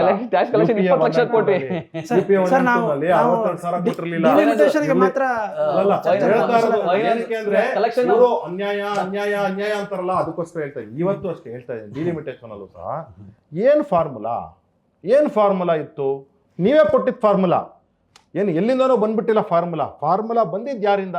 ಇಂದಿರಾ ಗಾಂಧಿ ಅವರು 1976 ಅಲ್ಲಿ 42nd ಅಮೆಂಡ್ಮೆಂಟ್ ಅಲ್ಲಿ ಕಾನ್ಸ್ಟಿಟ್ಯೂಷನ್ ಆರ್ಟಿಕಲ್ 81ಗೆ ಅಮೆಂಡ್ಮೆಂಟ್ ಏನು ತರ್ತಾರೆ, ಆ ಫಾರ್ಮುಲಾ 543 ಫ್ರೀಸ್ ಆಗೋಯ್ತು. ಅವತ್ತು 543 ಫ್ರೀಸ್ ಆಗೋಯ್ತು. ಆ ಸೀಟ್ಸ್ಗೆ ಅದೇ ಇನ್ಕ್ರೀಸ್ನ ಏನು ಕಾಕಾ ಕೇಲೇಕರ್ ಕೊಟ್ಟರು, BP ಮಂಡಲ್ ಕೊಟ್ಟರು, 33% ಮಹಿಳೆಯರು ಕೊಡಬೇಕು ಅಂತ ಅಷ್ಟು ಪರ್ಸೆಂಟ್ನ ಇನ್ಕ್ರೀಸ್ ಮಾಡಿ ಎಲ್ಲ ರಾಜ್ಯಗಳಿಗೂ. ಅನ್ಯಾಯ ಏನಿದೆ ಸರಿ ಹೋಗುತ್ತೆ, ಸಮತೋಲನೆ ಬರ್ತದೆ ಇಡೀ ದೇಶದಲ್ಲಿ ಅಂತಕ್ಕಂತಹ ವಿಚಾರಕ್ಕೆ ಮಂಡನೆ ಮಾಡಿದ್ದು. ತುಂಬ ಅದ್ಭುತವಾದಂಥದ್ದು. ನೀವು ಎಷ್ಟೇ ಚರ್ಚೆ ಮಾಡಿದ್ರು ಸಹ ಫೈನಲ್ ಆಗಿ ನಾವು ಎಂಡ್ ಆಗಬೇಕಾಗುತ್ತೆ, ಒಂದು ಎನೌನ್ಸ್ಮೆಂಟ್ ಆಗಲೇಬೇಕು. ಇಟ್ ಈಸ್ ರಿಟರ್ನ್, ನನ್ನ ಹತ್ರ ಇದೆ, ದಾಖಲೆ ಇದೆ. It says article 42nd amendment 81ಗೆ ತಂದಾಗ it says it should be ಅಂತ ಹೇಳ್ತಾರೆ. ಇಟ್ ಶುಡ್ ಬಿ ಅಂತ ಹೇಳಿದ್ದಾರೆ. ಶುಡ್ ಬಿ ಅನ್ನೋ ಪದ ಏನರ್ಥ? I am not a qualified lawyer. 2026 B announced ಅಂತ ಬರೀತಾರೆ. It should B delimitation process start ಆಗಬೇಕು ಅಂತ ಬರೀತಾರೆ. ಮಹಿಳಾ ವಿರೋಧಿಗಳು ಯಾರು ಅಂದ್ರೆ ಇದಕ್ಕೆ ಸೆಂಟೆನ್ಸ್ ಹೇಳ್ತೀನಿ. ಮಹಿಳಾ ವಿರೋಧಿಗಳು ಯಾರು ಅನ್ನೋದಕ್ಕೆ ಇವ್ರು ಇಮಿಡಿಯೇಟ್ ಆಗಿ ಇಂಪ್ಲಿಮೆಂಟ್ ಮಾಡಿದ್ರೆ ಇವರು ಮಹಿಳೆ ಪರ ಇದ್ದಾರೆ ಅಂತ. ಮಹಿಳಾ ಪರವಾಗಿ ಇಲ್ಲ ಇವರು, ಯಾಕಂದ್ರೆ ಮಹಿಳೆ ಬಿಲ್ಲಿಗೆ support ಮಾಡಿದವರು ಸಪೋರ್ಟ್ ಮಾಡಿದೀವಿ ನಾವು, ಇಲ್ಲ ತಿದ್ದುಪಡಿ ಸರ್ ಆಗ್ತಿರ್ಲಿಲ್ಲ. ನಾವು ಚರ್ಚೆ ಕೊನೆ ಹಂತಕ್ಕೆ ಬಂದಿದ್ದೀವಿ. ನನ್ನೊಂದು ಕೊನೆ ಪ್ರಶ್ನೆ ಇದೆ, ರಾಜಕೀಯ ಮುಕ್ತವಾಗಿರುವಂಥ ಪ್ರಶ್ನೆ. ಈಗ ಈ ಎಲ್ಲ ಕ್ಷೇತ್ರದಲ್ಲಿ ರಾಜಕಾರಣ ಬಂದುಬಿಟ್ಟಿದೆ. ಈ ಡಿಲಿಮಿಟೇಷನ್ ಅನ್ನೋದನ್ನು ಸಂವಿಧಾನದಲ್ಲೇ ಹೇಳಿದೆ, ಇದು ಮಾಡಬೇಕು ಅಂತೇಳಿ. ಪ್ರತಿ ಸೆನ್ಸಸ್ ಆದಮೇಲೆ ಮಾಡಬೇಕು ಅಂತ ಹೇಳಿದೆ. ರಾಜಕೀಯ ಮುಕ್ತವಾದ ಡಿಲಿಮಿಟೇಷನ್ ಸಾಧ್ಯನೇ ಇಲ್ವಾ ಇನ್ನು? ಸಂಕ್ಷಿಪ್ತವಾಗಿ ಹೇಳಿ ಸರ್. ನೋಡಿ, ರಾಜಕೀಯ ಅದನ್ನು ಮಾಡಬೇಕು ಅಂತ ಹೇಳಿದ್ರೆ ರಾಜಕೀಯ ಮಾಡಬೇಕು ಅಂದ್ರೆ ರಾಜಕೀಯ ಮಾಡೇ ಮಾಡ್ತಾರೆ. ಆದರೆ ಇವತ್ತಿನ ಅವಶ್ಯಕತೆ ಇದೆ. ಯಾಕೆಂದರೆ ಆವತ್ತು ನಮ್ಮ ಹತ್ರ ಇದ್ದಿದ್ದು 56 ಕೋಟಿ ಪಾಪ್ಯುಲೇಷನ್ ಇಡೀ ದೇಶದಲ್ಲಿ. ಇವತ್ತು 140 ಕೋಟಿ ಪಾಪ್ಯುಲೇಷನ್ ಇದೆ. ಆಸ್ಪಿರೇಷನ್ಸ್ ಇದೆ. ಹೊಸ ಯಂಗ್ಸ್ಟರ್ಸ್ಗೆ ಪೊಲಿಟಿಕ್ಸ್ ಬರಬೇಕು ಅಂತಿದೆ. ಒಂದು ಅವಕಾಶ ಇದೆ. ಯಾಕೆ ಅಂತಂದರೆ ನಮ್ಗೆ ಏನಾಗ್ತಿದೆ ಅಂತ ನಾವು ನೋಡಿದ್ದೀವಿ. ಈಗ ನಾವು ಹೋಗಿ ಕ್ಷೇತ್ರ ಹುಡುಕ್ಬೇಕು ಅಂತ ಹೇಳಿದ್ರೆ ಆ ಕ್ಷೇತ್ರದಲ್ಲಿ ಯಾರೋ ಒಬ್ಬರು ಟಿಕಾಣಿ ಹೂಡಿಬಿಟ್ಟಿರ್ತಾರೆ, ಕೆಲಸ ಮಾಡ್ತಾನೆ ಇರ್ತಾರೆ. ನಮಗೆ ಹೋಗಿ ಕ್ಷೇತ್ರ ಹುಡುಕೋಕ್ಕಾಗಲ್ಲ ಅಂತ ಇಂತಹ ಒಂದು ಪರಿಸ್ಥಿತಿಗಳು ಬರ್ತದೆ. ಹೊಸ ಕ್ಷೇತ್ರಗಳು ಬಂದಾಗ ಅಟ್ಲೀಸ್ಟ್ ಹೊಸ ಆಪರ್ಚುನಿಟಿ ಬರ್ತದೆ, ಹೊಸ ಯಂಗ್ಸ್ಟರ್ಸ್ ಬರ್ತಾರೆ. ಇದು ನನ್ನ ಮಾತಲ್ಲ, ಯಾರೋ ಒಬ್ಬರು ಹಿರಿಯ ಮುತ್ಸದಿ, ಕಾಂಗ್ರೆಸ್ನ ಮುತ್ಸದಿ, ಎಷ್ಟು ದಿವಸ ಅಂತ ನಮ್ಮ ಮಕ್ಕಳನ್ನೇ ನೋಡ್ತಿರ್ತೀರಿ, ನಿಮ್ಮಂತ ಹೊಸ ಬ್ಲಡ್ಸ್ ಬರಬೇಕು ಅಂತ ಹೇಳಿ ಜನರಲ್ ಆಗಿ ಹೇಳಿದ್ದು. ಅವ್ರು ಬಿಟ್ಕೊಟ್ರೆ ಸಾಕಾಗ್ತದೆ. ಜನರಲ್ ಆಗಿ ಹೇಳಿದ್ದು ಕಾಂಗ್ರೆಸ್ನವರು ಬಿಟ್ಕೊಡ್ಲಿ. ಮಲ್ಲಿಕಾರ್ಜುನ್ ಖರ್ಗೆ ಯಾಕೆ ಬೇಕು ರಾಜಕೀಯ? ಪಾಲಿಸಿ ತಗೊಂಬನ್ನಿ, ಅದಕ್ಕೆ ಯಾಕೆ ಬೇಕು? ಸೋನಿಯಾ ಗಾಂಧಿಗೆ ಯಾಕೆ ಬೇಕು? ಪಾಲಿಸಿ ಮಾಡಿ, ಪಾಪ ಹೋಗಿ ವಯಸ್ಸಾಗಿದೆ, ಇಂಪ್ಲಿಮೆಂಟ್ ಮಾಡಿ, ಹೇಳಿ ಏನು ಅಲ್ಲ. ನಮ್ಮಲ್ಲಾದ್ರೂ ಒಂದು ಫಾರ್ಮುಲಾ ಇದೆ, ಆಯ್ತಾ? ನಮ್ಮಲ್ಲಾದ್ರೂ ಒಂದು ಫಾರ್ಮುಲಾ ಇದೆ. ಕಾಂಗ್ರೆಸ್ ಬಿಟ್ಟೇ ಫಾರ್ಮುಲಾ ಇಲ್ಲ. ಸಿದ್ದರಾಮಣ್ಣ ಏನ್ ಹೇಳ್ತಾವ್ರೆ ಗೊತ್ತಾ? 2013 ನನ್ನ ಕೊನೆ ಚುನಾವಣೆ, 2018 ಕೊನೆ ಚುನಾವಣೆ, 2023 ಕೊನೆ ಚುನಾವಣೆ. ಈಗ ಅವ್ರ ಶಿಷ್ಯದರು ಪಟಾಲ ಹೇಳ್ತಿದ್ದಾರೆ ಏನು 28ಕ್ಕೂ ಸಹ ನಮ್ ಸಿದ್ದರಾಮಯ್ಯರೇ ಮುಖ್ಯಮಂತ್ರಿ ಅಂತಾರೆ. ಏನ್ರಿ ಇದು? ಕೊನೆ ಚುನಾವಣೆ. ನೀವು ಹೇಳಿ ಸರ್ ಆನ್ಸರ್. ರಾಜಕೀಯ ಮುಕ್ತ ಕ್ಷೇತ್ರ ಮರು ವಿಂಗಡಣೆ ಸಾಧ್ಯವಿಲ್ವೇ? ಸಾಧ್ಯ ಇದೆ. ರಾಜಕೀಯ ಮುಕ್ತ ಕ್ಷೇತ್ರ ವಿಂಗಡಣೆ ಸಾಧ್ಯ ಇದೆ. ಯಾವಾಗ ನೀವು ಬೇರೆಯವರ ಅಸ್ಮಿತೆಯನ್ನು ಅಳಿಸಲಾಗ್ಲಿಕ್ಕೆ ಪ್ರಯತ್ನ ಮಾಡೋದಿಲ್ವೋ, ಬೇರೆಯವರ ಆರ್ಥಿಕ ವ್ಯವಸ್ಥೆಯನ್ನು ಧ್ವಂಸ ಮಾಡಿ ನೀವು ತೆರಿಗೆಯ ಲೂಟಿ ಮಾಡೋಕ್ಕೆ ಪ್ರಯತ್ನ ಮಾಡೋದಿಲ್ವೋ, ಯಾವಾಗ ನೀವು ಬೇರೆಯವರ ಧ್ವನಿಗೂ ಬೆಲೆಯನ್ನು ಕೊಡ್ತೀರೋ, ಯಾವಾಗ ವಿವಿಧತೆಗೆ ಗೌರವ ಕೊಡ್ತೀರೋ, ಯಾವಾಗ ನಮ್ಮ ಅಟಾನಮಿಗೆ, ನಮ್ಮ ಡಿಗ್ನಿಟಿಗೆ, ನಮ್ಮ ಹೆರಿಟೇಜು, ನಮ್ಮ ಕಲ್ಚರು, ನಮ್ಮ ಟ್ರೆಡಿಷನ್ನು, ನಮ್ಮ ಭಾಷೆ, ನಮ್ಮ ಸಂಸ್ಕೃತಿ, ಇದಕ್ಕೆಲ್ಲ ನೀವು ಯಾವಾಗ ಗೌರವ ಕೊಡ್ತೀರೋ, ಈಕ್ವಲ್ ಪಾರ್ಟ್ನರ್ ಅಂತ ಭಾವಿಸ್ತೀರೋ, ನಾನು ಹೇಳ್ತೀನಿ ನೀನು ಕೇಳಬೇಕು ಅನ್ನೋ ದಬ್ಬಾಳಿಕೆಯನ್ನು ಯಾವಾಗ ನಿಲ್ಲಿಸ್ತೀರೋ ಅವಾಗ ಸಾಧ್ಯತೆ ಇದೆ. ರಾಜ್ಯದ ಕನ್ಸರ್ನ್ಸ್ ಇದೆ, ಏನು ನಮಗೆ ಆತಂಕ ಇದೆ, ಇಡೀ ದಕ್ಷಿಣ ಭಾರತದ ಆತಂಕ ಇದೆ. ಏನು ಅವರು ಉತ್ತರ ಭಾರತದಲ್ಲಿ ಕ್ಷೇತ್ರ ಹೆಚ್ಚಿಗೆ ಆದರೆ ನಮ್ಮ ಮೇಲೆ ದಬ್ಬಾಳಿಕೆ ಆಗುತ್ತೆ ಅಂತ ಒಂದು ಆತಂಕ ಇದೆ. ಆ ಆತಂಕನ ನಿವಾರಣೆ ಮಾಡಲಿಕ್ಕೆ ನೀವೇನಾದ್ರು ಪ್ರಯತ್ನ ಮಾಡಿದ್ದೀರಾ? ಯಾರ ಜೊತೆ ಚರ್ಚೆ ಮಾಡಿದ್ದೀರಾ? ಯಾರ ಜೊತೆ ಸಂವಾದ ಮಾಡಿದ್ದೀರಾ? ಇಲ್ಲ. ಯಾವ ರಾಜ್ಯದ ಮುಖ್ಯಮಂತ್ರಿಗಳನ್ನು ಕರೆದು ಈ ವಿಷಯವಾಗಿ ನಾನು ಹೇಳ್ತೀನಿ, ಸಾಧ್ಯ ಇದೆ. ನೀವು ಒಂದು ಪಬ್ಲಿಕ್ ಡೊಮೈನಿಗೆ ಬಿಡಿ, ಈ ರೀತಿಯ ಸಾಧಕ ಬಾಧಕ ಆಗುತ್ತೆ. 50 ವರ್ಷ ಆದಮೇಲೆ ಕರ್ನಾಟಕದ ಪಾಡು ಈ ರೀತಿ ಇರುತ್ತೆ, ಆರ್ಥಿಕತೆ ಈ ರೀತಿ ಇರುತ್ತೆ. ನಾವು ಟ್ಯಾಕ್ಸ್ ಡೆವಲ್ಯೂಷನ್ ಇವಾಗ ಏನು ಕೊಡ್ತಾ ಇದ್ದೀವಿ ಅದಕ್ಕಿಂತ ಜಾಸ್ತಿ ಕೊಡ್ತೀವಿ. ನಾವು ಬರೀ ದುಡ್ದು ತೆರಿಗೆ ಕಟ್ಟೋದು ಮಾತ್ರ ನಮ್ಮ ಹೊಣೆಗಾರಿಕೆ, ನಾನು ಅಲ್ಲಿ ಎಂಜಾಯ್ ಮಾಡ್ತೀವಿ, ನಮ್ಮ ಮಾತು ನೀವು ಕೇಳಬೇಕಾದ ಮಾತ್ರ ನಿಮ್ಮ ಕೆಲಸ ಅನ್ನೋದಾದರೆ ಅದು ನಡೆಯೋದಿಲ್ಲ. ಅದಕ್ಕೆ ಅವಕಾಶ ಇಲ್ಲ. ಅದಕ್ಕಾಗಿ ಉತ್ತರ ದಕ್ಷಿಣ ಅಂತ ಬರೋದು, ಎಲ್ಲರೂ ತಮ್ಮ ಅಸ್ಮಿತೆಗಾಗಿ ಉಳಿವಿಗಾಗಿ ಹೋರಾಟ ಮಾಡ್ತಾರೆ. ರಾಜಕೀಯ ಪಕ್ಷ ಯಾವುದೋ ಬರ್ಬೋದು, ಅಧಿಕಾರಕ್ಕೆ ಬೇರೆ ಬರ್ಬೋದು, ಇಡ್ಬೋದು, ಆದರೆ ಪಾಲಿಸಿ ಅಂತ ಮಾಡಿದಾಗ ಅದಕ್ಕೆ ಎಲ್ಲರೂ ಬಾಧ್ಯರಾಗಬೇಕಾಗ್ತದೆ. ಭಾರತ ಒಂದಾಗಿರುತ್ತೆ, ಮುಂದೆನೂ ಒಂದಾಗಿರುತ್ತೆ. ಆದರೆ ಈ ವಿವಿಧತೆ ಇದೆಯಲ್ಲ, ಅದನ್ನು ನೀವು ಅಳಿಸಾಕಬೇಡಿ. ನಮ್ಮ ಆರ್ಥಿಕತೆಯನ್ನು ನೀವು ಅಳಿಸಾಕಬೇಡಿ. ನಮ್ಮನ್ನು ಲೂಟಿ ಮಾಡೋಕ್ಕೆ ನೀವು ಬರಬೇಡಿ, ದಬ್ಬಾಳಿಕೆ ಮಾಡೋಕ್ಕೆ ನೀವು ಬರಬೇಡಿ. ನಮಗೂ ಗೌರವ ಕೊಡಿ. ಆಮೇಲೆ ಚರ್ಚೆ ಸಂವಾದ ಮುಖಾಂತರ ಯಾವುದೇ ಪಾಲಿಸಿ ಮಾಡಬೇಕಾದ್ರೆ 6 ತಿಂಗಳು ಟೈಮ್ ತೊಗೊಳ್ಳಿ. ಇದಕ್ಕೆ ಲಿಂಕ್ ಮಾಡಬೇಡಿ. ಅದು ಮಹಿಳಾ ಮೀಸಲಾತಿಯನ್ನು ಡಿಲಿಮಿಟೇಷನ್ಗೆ ಲಿಂಕ್ ಮಾಡಬೇಡಿ. ಮಹಿಳಾ ಮೀಸಲಾತಿಯನ್ನು ಇಮಿಡಿಯೇಟಾಗಿ ಇಂಪ್ಲಿಮೆಂಟ್ ಮಾಡಿ. ನಿಮ್ಮನ್ನು ಯಾರು ತಡೆದಿಲ್ಲ. ರಾಜ್ಯಸಭೆ ಲೋಕಸಭೆಯಲ್ಲಿ ಕಾಂಗ್ರೆಸ್ ಬೆಂಬಲ ಕೊಟ್ಟಿದೆ, ಮುಂದಕ್ಕೂ ಬೆಂಬಲ ಕೊಡುತ್ತೆ. ಇವತ್ತು ಕೂಡ ನೀವು ಇಂಪ್ಲಿಮೆಂಟ್ ಮಾಡಿ ಅನ್ನೋ ಒತ್ತಾಯ ನಾವು ಖಂಡಿತ ಮಾಡ್ತೀವಿ. ಈ ಡಿಲಿಮಿಟೇಷನ್ ವಿಚಾರವಾಗಿ ದಕ್ಷಿಣ ಭಾರತಕ್ಕೆ ಹಲವು ಆತಂಕಗಳಿವೆ. ನಮ್ಮ ಆತಂಕಗಳನ್ನು ಎಲ್ಲವನ್ನು ಕೇಂದ್ರ ಸರ್ಕಾರ ಅಡ್ರೆಸ್ ಮಾಡಬೇಕು ಅಂಥೇಳಿ ಕಾಂಗ್ರೆಸ್ ಪ್ರತಿಪಾದಿಸಿದರೆ, ನಾವು ಇಡೀ ದೇಶವನ್ನು ಒಂದು ಅಂತೇಳಿ ತಿಳ್ಕೊಳ್ಳೋದು, ಇದರಲ್ಲಿ ಯಾವುದೇ ರಾಜಕೀಯ ಉದ್ದೇಶ ಇಲ್ಲ ಅಂಥೇಳಿ BJP ಹೇಳ್ತಾ ಇದೆ. ಈ ಡಿಲಿಮಿಟೇಷನ್ ವಿಚಾರ ಮುಂದೆ ಏನಾಗುತ್ತದೆ ಅನ್ನೋ ಕುತೂಹಲ ಈಗ ಎಲ್ಲರಲ್ಲಿ ಮನೆ ಮಾಡಿದೆ. ಈ ಕಾರ್ಯಕ್ರಮಕ್ಕೆ ಬಂದು ಚರ್ಚೆಯಲ್ಲಿ ಭಾಗವಹಿಸಿದ ಇಬ್ಬರು ಅತಿಥಿಗಳಿಗೂ ಪ್ರಜಾವಾಣಿಯ ಪರವಾಗಿ ಧನ್ಯವಾದಗಳನ್ನು ಅರ್ಪಿಸುತ್ತೇನೆ. ಇಂತಹ ಚರ್ಚೆ ಮತ್ತು ಸಂವಾದಗಳನ್ನು ವೀಕ್ಷಿಸಲು ಪ್ರಜಾವಾಣಿ ಯೂಟ್ಯೂಬ್ ಚಾನಲನ್ನು ಸಬ್ಸ್ಕ್ರೈಬ್ ಮಾಡಿ. ನಮಸ್ಕಾರ.